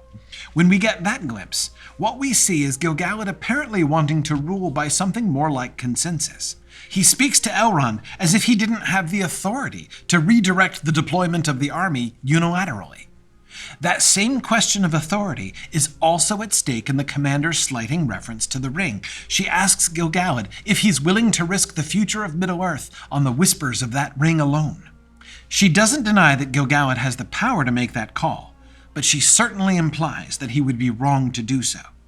For him to override the judgment of his generals and to go with his ring-induced instinct might not be an abuse of power per se, but it would be a questionable usage of that power. Is Gil-galad going to let the ring change him and how he rules?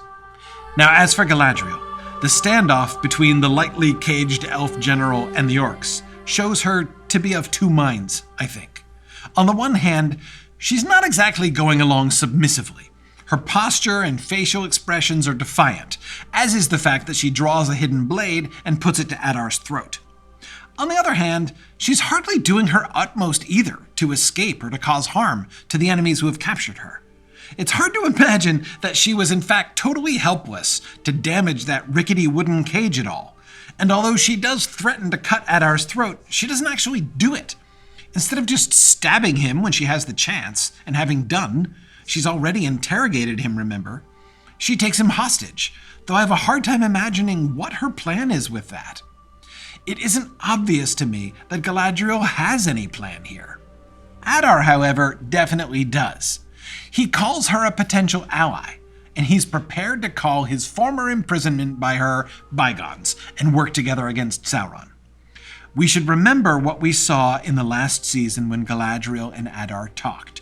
She was resistant to the whole idea that he was the father of the orcs. She asserted the old orc explanation that they were just the making of Morgoth, soulless and totally alien to all good impulses, and therefore impossible and unnecessary to forgive. But a lot has happened to Galadriel since that uncomfortable interview in Season 1.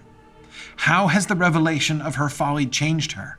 Having had her own self-image shifted since Season 1, will she look at Adar and the orcs at all differently? Since she knows she needs forgiveness for her actions, will she be more willing to give it? The meeting is set for Episode 6, which means it will correspond exactly to their conversation in Season 1, Episode 6, of course. I think the next episode will tell us a lot about Galadriel.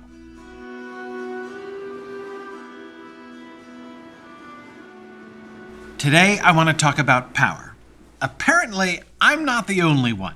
While he was here today, James Tauber told me that the word power is used almost half again as many times in this episode as it has been in any episode of this show thus far. Season 2 as a whole has asked us to think many times about power, and I want to start with a little clarification. The show is called The Rings of Power, and for obvious reasons, it's easy to pay lots of attention to the first half of that phrase, the rings part. The show itself, however, pays even more attention to the power part, and this repeated emphasis this season really gets brought to the surface in Episode 5.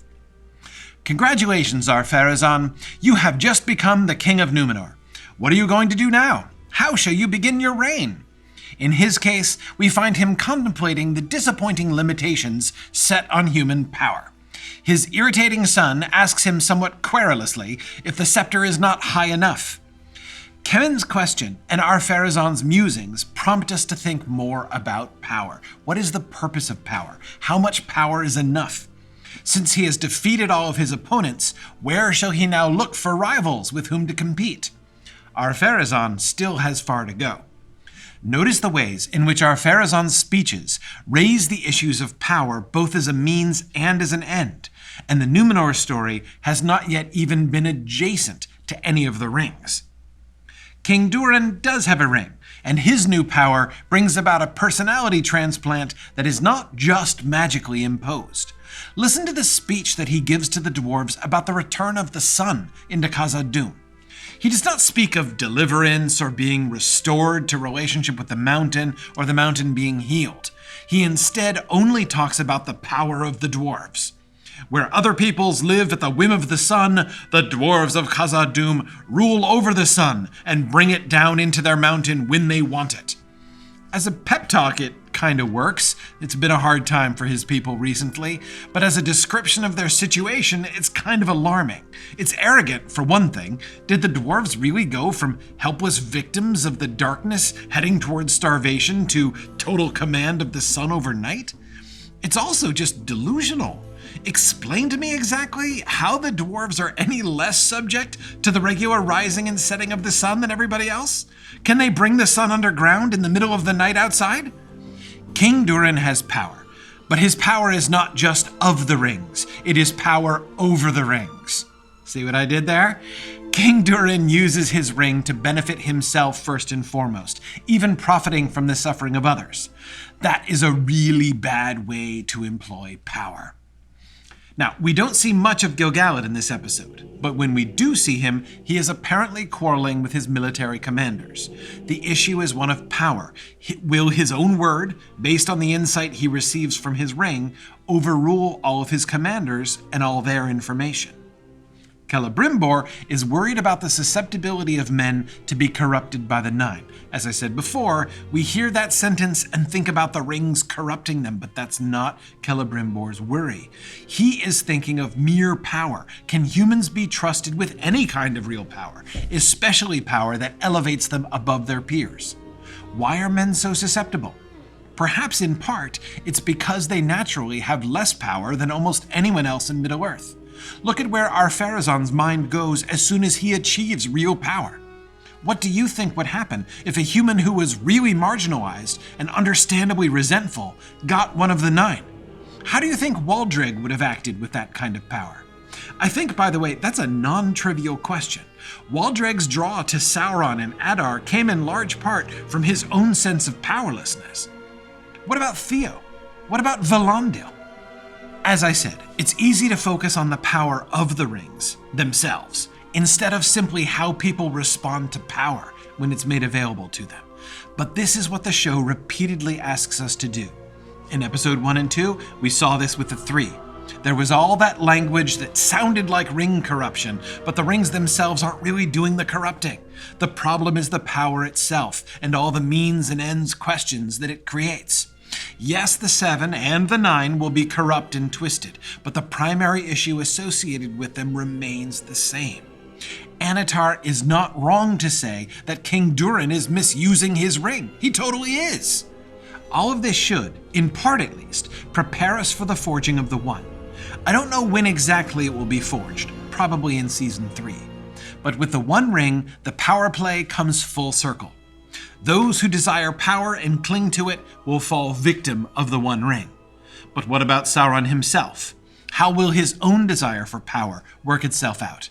I have the feeling that they are building up to something awesome.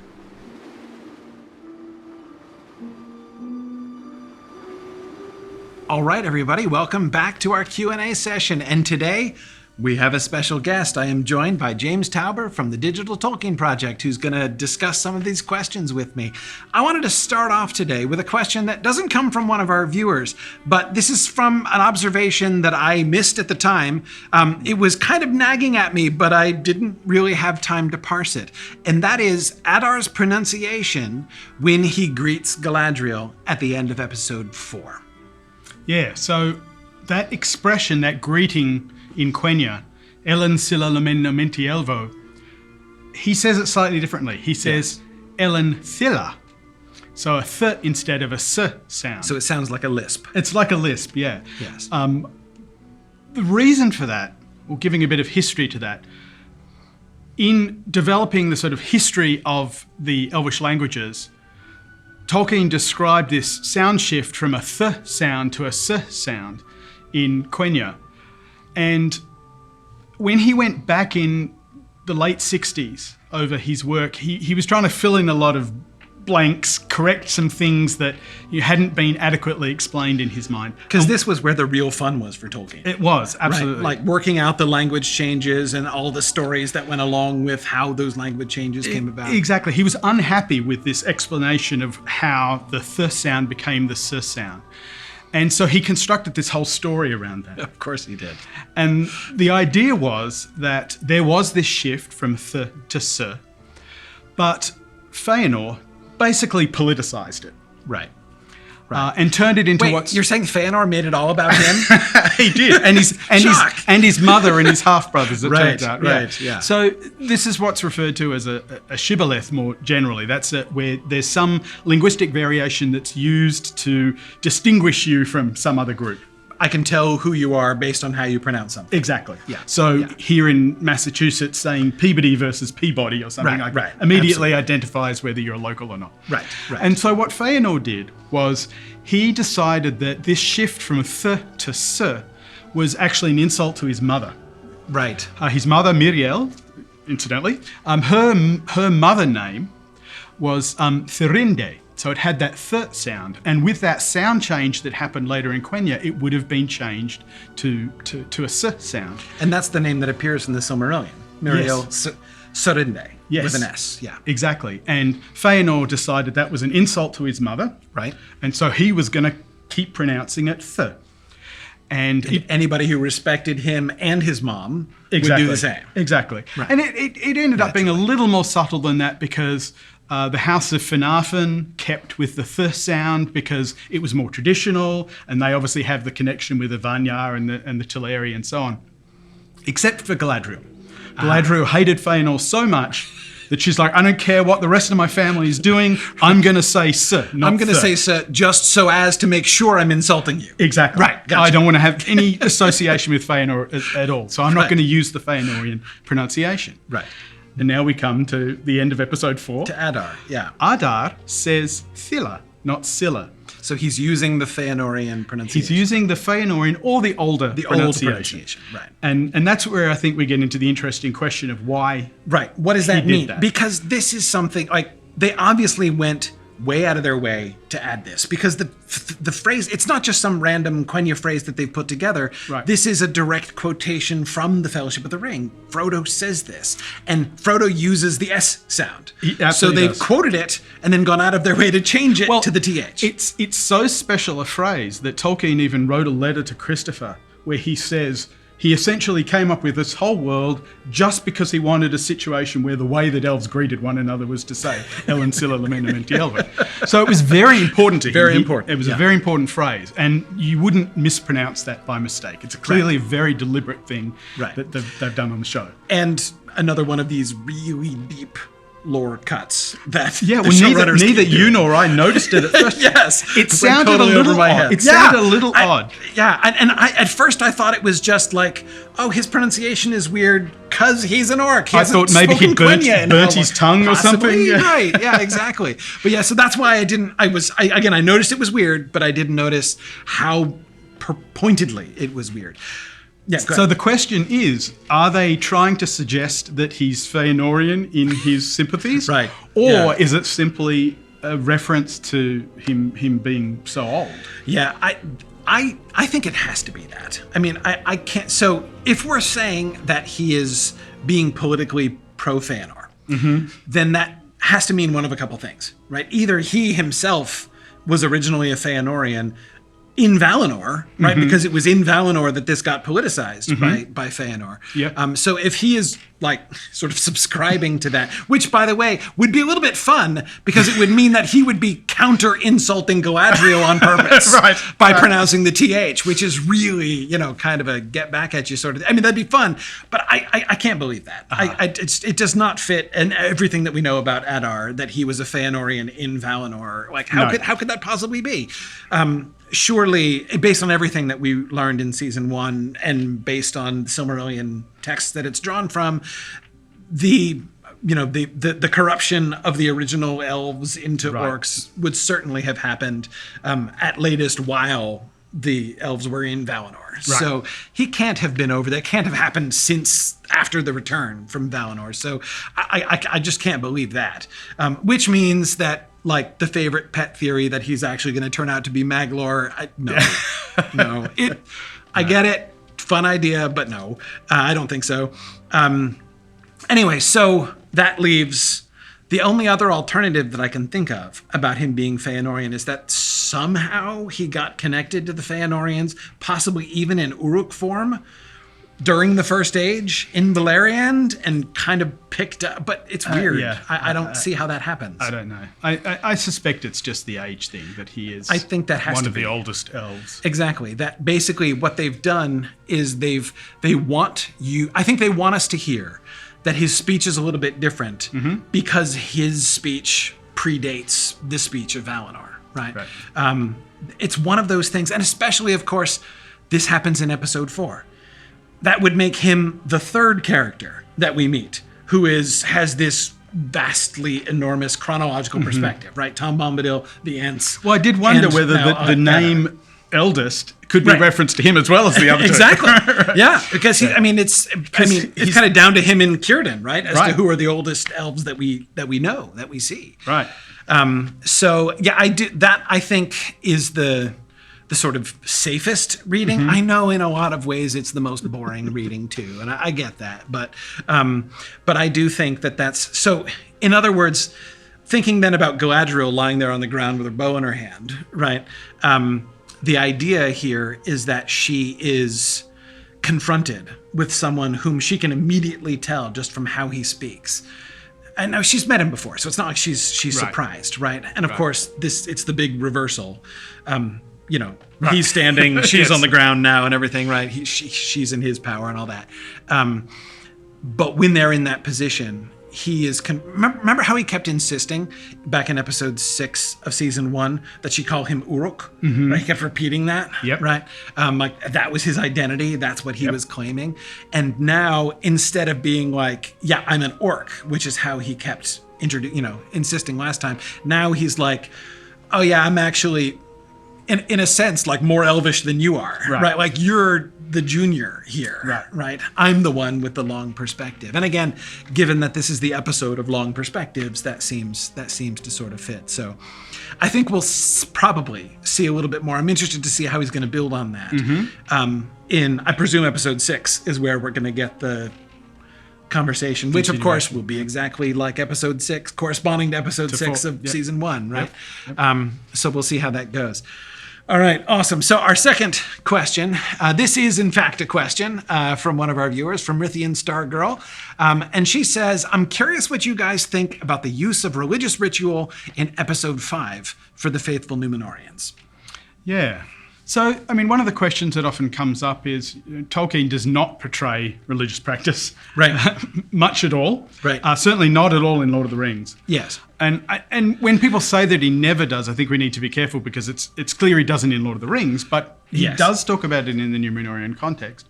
In fact, Numenor is really, I don't want to say uniquely, almost uniquely the culture where he does insist that it does occur. Exactly. Right? We get some examples in it. And it reminds me of the fact that during the coronation, a couple of episodes earlier, you get that line from the high priest objecting that somebody other than the monarch has spoken. And it reminded me of the Meneltama ritual. Right. Another example of a sort of religious ritual where only the monarch is allowed to speak. Yes. I thought it was interesting they were picking up on that. But in this case, I mean, I think they do have to portray what the faithful were faithful to. Yes. Yeah, and there's one of the things, of course, like that gets established. Tolkien has more time to establish that, especially when the Second Age stuff is coming out of the First Age stuff, where the Valar are more directly involved, and it's clear that over the course of the Second Age, the Numenoreans are losing touch with that earlier tradition. But what that earlier tradition is is better able to be established, right? So I mean, when we get things like, for instance, the marvelous speech that is given to Hurin when he's confronting Morgoth, especially in the Children of Hurin, right at the beginning of the longer version of that. I mean, Hurin shows himself to have a fairly sophisticated, like, theological understanding, right? And knows all about the Valar and everything. So, you know, we see the ancestors of the Numenoreans having this kind of grounding that they've gained from the elves. There's no context for that in the show here. And so I agree, having them to be able to, that they have to show something, right? That is, the Numenoreans, the faithful, as you say, really do have to show something, because it's going to be absolutely critical. The stages of development of the Numenorean rebellion, right, are from we're mad at the elves to we're mad at the Valar to we're going to actually rebel against the Valar. And those are three big stages. And that needs to mean something. That needs to hit somehow. You know, we can't really do this like, who are these gods of whom you speak that you're going to rebel against? Exactly. I mean, this is something you and I have talked about before, the fact that in this episode, they've moved things forward so much in terms of the setup that was missing up until this point. There were a bunch of things that we know they needed to set up, and they've done that now. And I think one of them, maybe a more subtle one, is introducing more of these religious practices to say this is what they were faithful to. They were aware of the Valar and were holding on to certain aspects of it. We get the statue of presumably Nienna. Nienna, exactly, And yes, the statue of the unnamed goddess who is weeping over the souls of the lost. Who could that be? Right. We're left to guess, but it's not so hard to figure out. So I think, and one of the things, I'm going to talk about this a little bit more in another segment, but I think it's very interesting that we can see that although they do include these religious rituals, it's clear that they don't fully understand, I think, what they're talking about. Right? If you actually pay attention to what they say in the rituals, the theology's horrible. I mean, like, the old dude who touchingly is attached to the Nienna statue, right? What he says, he seems to believe that if they don't take the little pottery statue with them, that it will have some actual effect on the souls of the dead, that they're not going to be able to get. And it's like, dude, no, that's not how it works. That's superstition. It is. Right? You know, but I wonder if that's trying to sort of indicate that they're a few levels removed from when they had the direct contact, when they used to get the visit. You know, they used to get emissaries from the Valar. I think I think that's really, that seems to me where it really points, right? That the faithful, like, they are remaining faithful, but even they are ignorant about what they're faithful to. And how could it be otherwise? It's been centuries since anyone has. I mean, in some ways, it even seems potentially that there's some, like, revival efforts happening now, as often happens during times of persecution like this. So as things start getting darker, more people in the old quarter may be turning back to these. I mean, that priest who was standing there at this ritual might never have had this good attendance before, you know, at this kind of thing. It was his best night, which was also the last night, but whatever. I think that we are seeing that kind of movement, and far from being like a mistake, it is clumsy. It's clumsy on the part of the Numenoreans, though, not on the part of the show. And I feel the same way about "the sea is always right." Like, that's so weird in every way. Like, it's a clumsy phrase. It's like, what does that even mean? Like, who is right about what? But exactly. that almost seems like, again, this sort of level of detachment from a better understanding of Ulmo, it's turned into suspicion. Exactly. It's just a superstition now that they don't know. Really, well, it's true because we had the statue of Uinen in the prison, which shows they've kind of forgotten. Yeah, what it was she's all literally about. in jail now. Uinen is, exactly.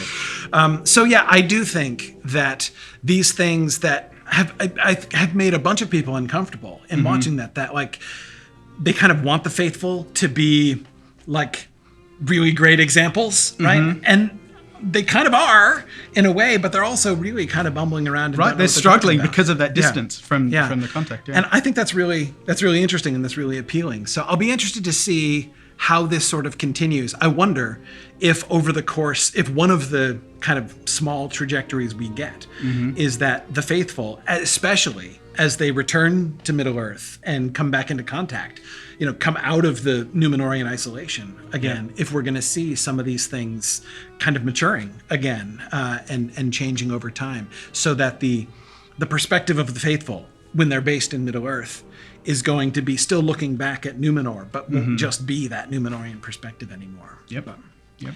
So who knows? Anyway, thank you for the question. Thanks everybody for your continued questions. Keep them coming. Love thinking about these things. And James, thanks for dropping by. My pleasure.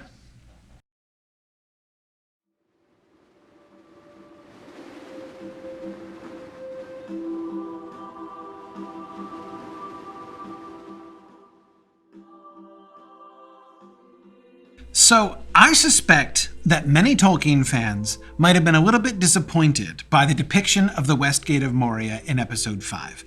The problem is not that they did it wrong necessarily, but that it was a really short segment.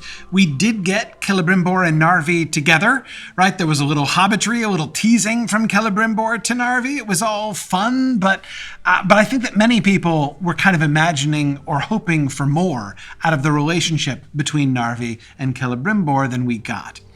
The idea of a close friendship and partnership between Celebrimbor and Narvi, the two great craftsmen, it's something that a lot of people take out of the book. It's the emblem, the two of them working together is in the minds of many Tolkien readers an emblem of the whole Holland situation, elves and dwarves living as amicable neighbors together. The truth is that the show, in a sense, really does full justice to what is actually said in the book. When Celebrimbor says we are going to enshrine our friendship in stone, really nothing more is actually said in the book than this. Let me explain what I mean. And I kind of bring it to a general point. I think that the littleness of what Tolkien says about things like this is part of the power of Tolkien's writing. Some people say that Tolkien is such a great writer, right? That his books are so powerful because he spells everything out in intricate detail. And the thing is, that's not really true. The power of Tolkien's writing is not in the details, which he rarely spells out, at least not within the narrative itself. Rather, the power of it lies in his ability to invoke our own imagination. He tells us things and prompts us, without our even realizing it, to invent an entire story in our heads. This is why Tolkien's stories are so powerful. But this makes adaptations a challenge. When we're watching an adaptation, of course, we are encountering someone else's imagination of the story, and there is no way that can possibly be identical to the story that we have filled in our own imaginations as we've read. When it comes to the Lord of the Rings text, the depiction in the show is perfectly faithful to the text. Now, I expect Narvi and Celebrimbor to come up again later on. I don't think this is all that we're going to see of the two of them interacting necessarily. But I do think we're going to get some more. And I especially am looking forward to getting some interaction between Elrond and Durin about the password to to the west gate of Moria. That's the thing I've been looking forward to ever since I made the connection back in season 1 about the significance of their friendship and how that is going to play on the password to the west gates of Moria. So I'm really looking forward to that.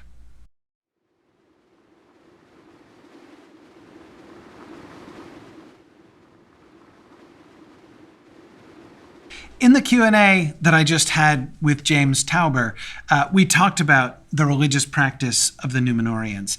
This is something that I wanted to discuss just a little bit further. There were a couple specific examples I wanted to mention. First, just to repeat the overall point, I think that it's really, really interesting that while we get religious practices from the faithful so that we get a clear sense, as James said in our earlier segment, of what the faithful are being faithful to, I think that it is also interesting, as we discussed, that their religious practices are a little bit weird. They're a little bit off. They don't really fit theologically with like the correct theology of Middle-earth.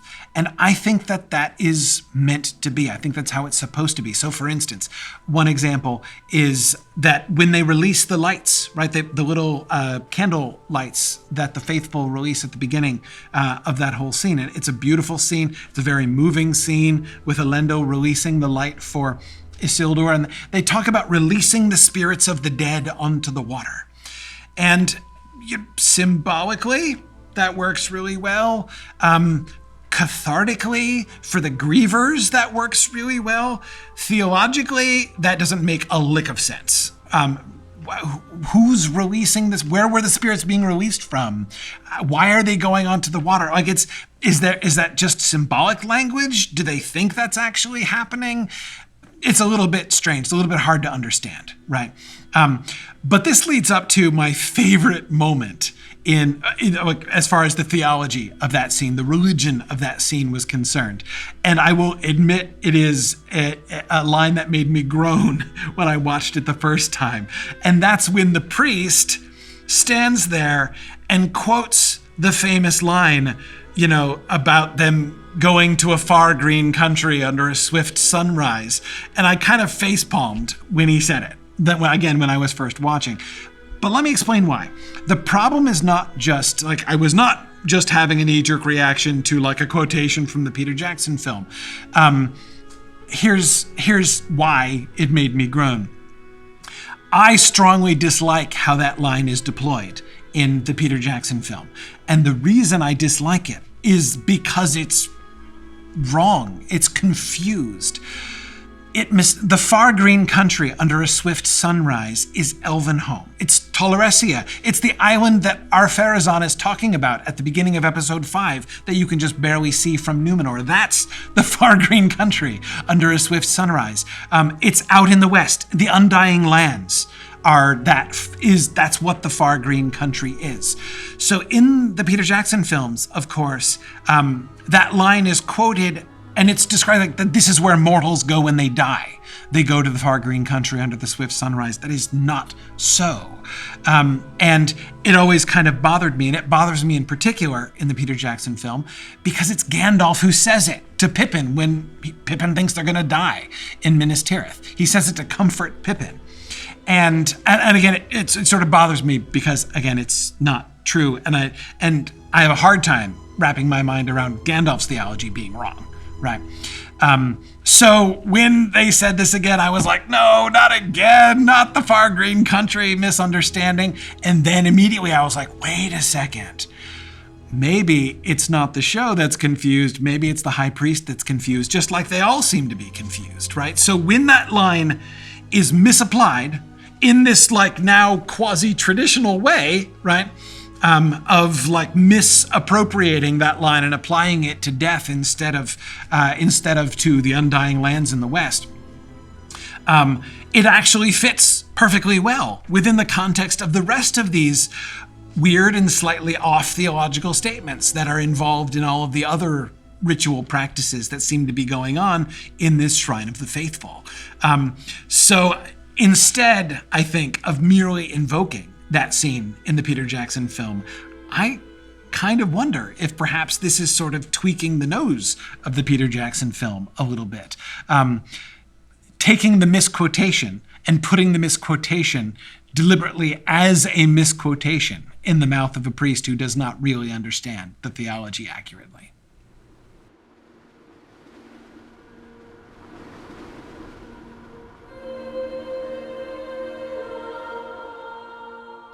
Okay, I want to address the continuous use of the phrase unseen world. This has been a massive theme throughout this season.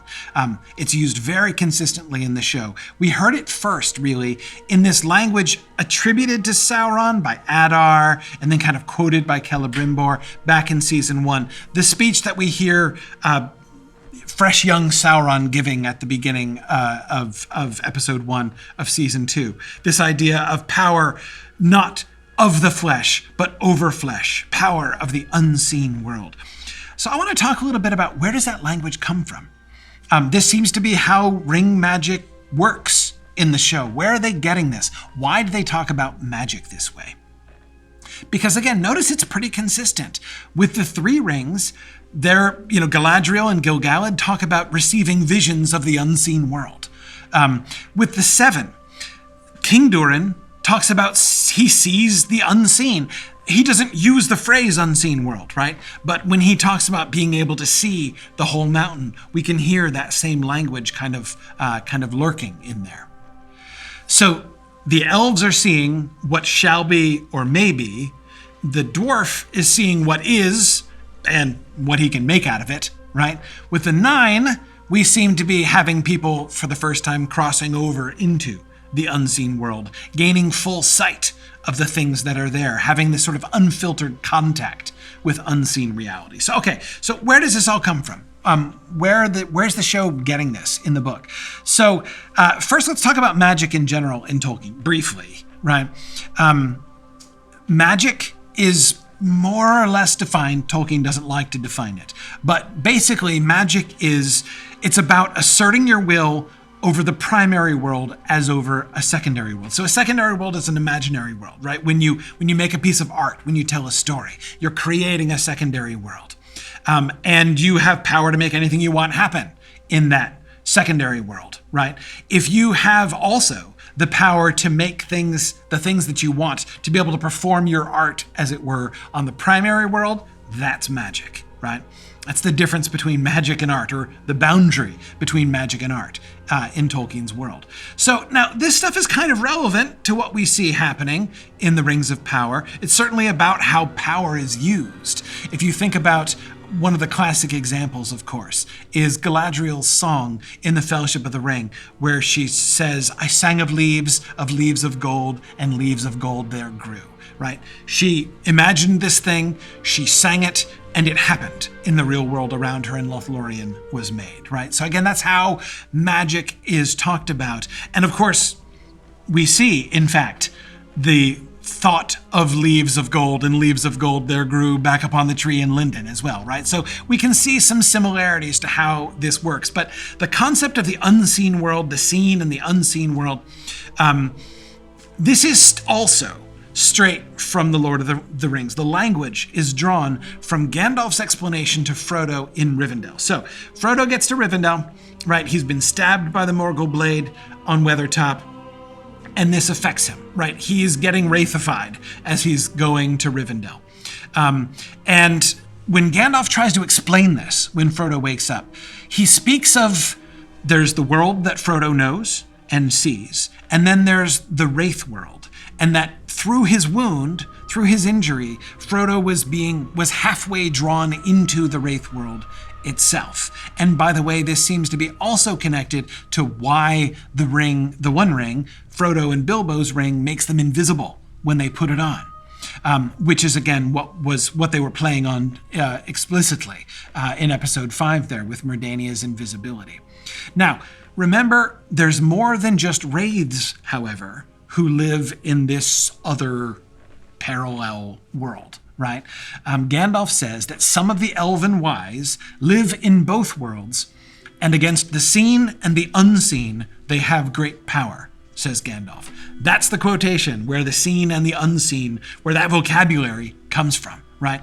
You remember Frodo sees Glorfindel. When he's at the ford, he sees Glorfindel coming, and he sees him as a white figure that shines with light, right? And Gandalf tells him in this conversation at Rivendell that Frodo saw Glorfindel for a moment as he is on the other side, he says. Just says it's the other side. So there does seem to be this idea, which Tolkien doesn't really explain in much detail, but the idea is there, that there's the seen world, the world of physical matter all around them. And there's an unseen world that also surrounds them. It's the spiritual world, the physical world and the spiritual world, the seen world and the unseen world. The unseen world is a world of wraiths, but it's also a world of elf lords, right? Some people, some creatures have power on both sides, within both worlds. Some ought to be only in one. A wraith is a mortal who is brought into the unseen world. It's an unnatural hybrid. They're not supposed to be there. The ring wraiths are kind of stuck in that in-between way permanently, right? They're permanently messed up by being mortals who are supposed to just be in the seen world, who've been dragged into the unseen world and kind of locked there in some way. And they gain power through this too. Again, we don't really know exactly what the 9 rings do for the humans who wear them, like what kinds of powers they got from it. But it certainly seems correlated with the fact that they are brought into the unseen world. Again, as I say, this is where the invisibility comes from.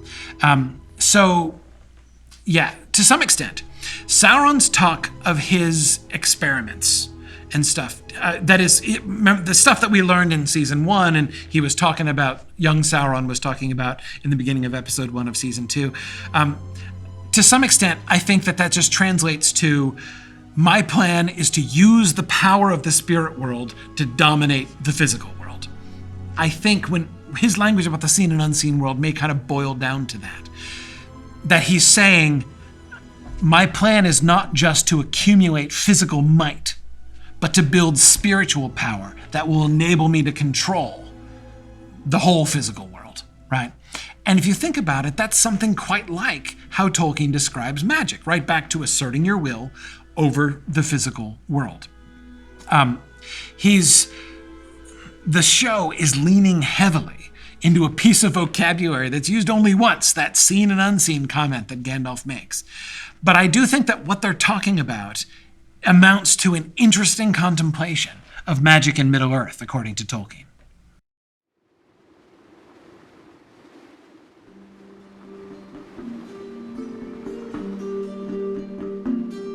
Okay, I want to finish here with a little correction of a mistake I made last week. This, by the way, is the kind of mistake I am prone to make when I'm as sleep deprived as I've been the last couple of weeks.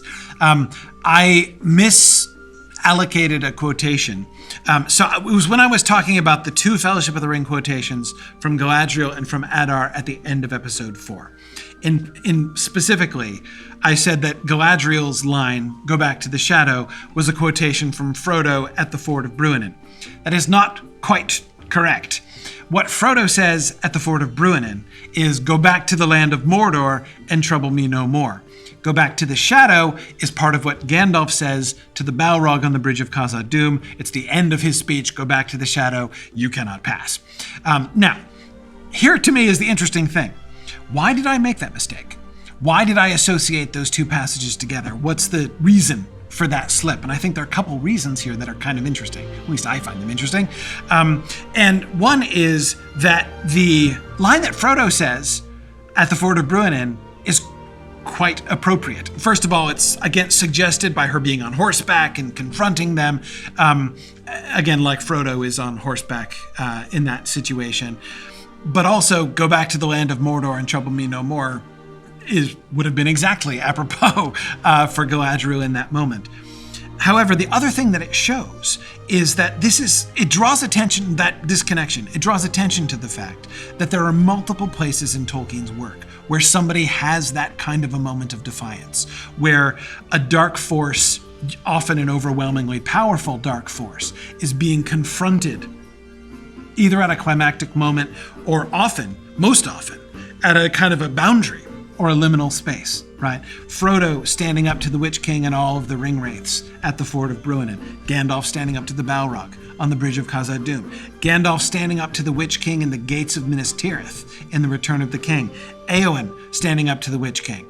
Of course, Éowyn gets the coolest line of any of them, "Begone, foul Dwimmerlake, Lord of Carrion." It's really hard to beat that one.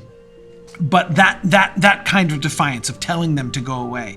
You could even, in a sense, connect Tom Bombadil's injunction to the Barrow-wight, though he's singing it and it's in verse, and there's not nearly the kind of imbalance. Tom Bombadil is not an underdog in the way that all of the others are underdogs, so it doesn't exactly fit the pattern. But that pattern of defiance, I think, is a really, really important one. So let's go back to the Balrog then, to the scene that is actually being quoted there. This is Gandalf putting himself in between the Balrog and his friends. Gandalf is sacrificing himself in that moment, right? Just as Galadriel is deliberately sacrificing herself. It suggests Gandalf has a pretty clear idea that he's not going to get out of this when he goes out onto the bridge. He knows it. The others know it. They are upset to see him out there because they know what he's doing.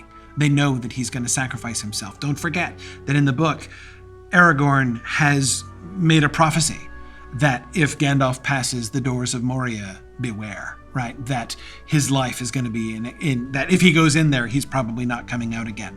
So Gandalf is surely thinking about this when he steps out onto the bridge. He's got a pretty good idea. He's not going to make it. And so that this certainly fits into that pattern that we were looking at with Galadriel in the last episode, about this, making this a deliberate act of self-sacrifice.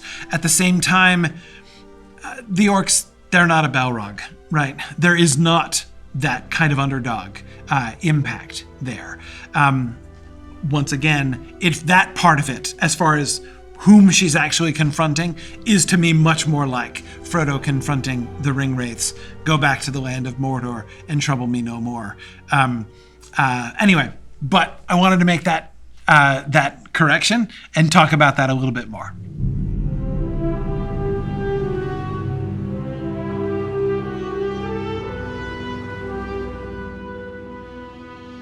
That's us done for episode 5. Thank you for joining us, and thanks for your continued support, watching and hopefully subscribing on YouTube, and for pledging on Kickstarter. Please do more of all of these things if you like this thing that we're doing.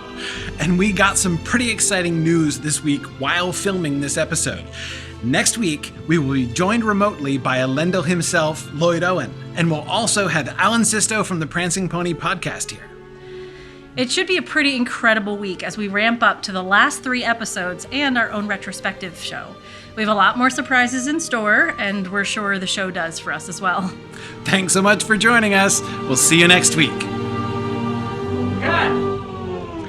Good. Hey, you think Lloyd Owen will read some of my audiobook while he's here? I don't know. I guess you could ask him.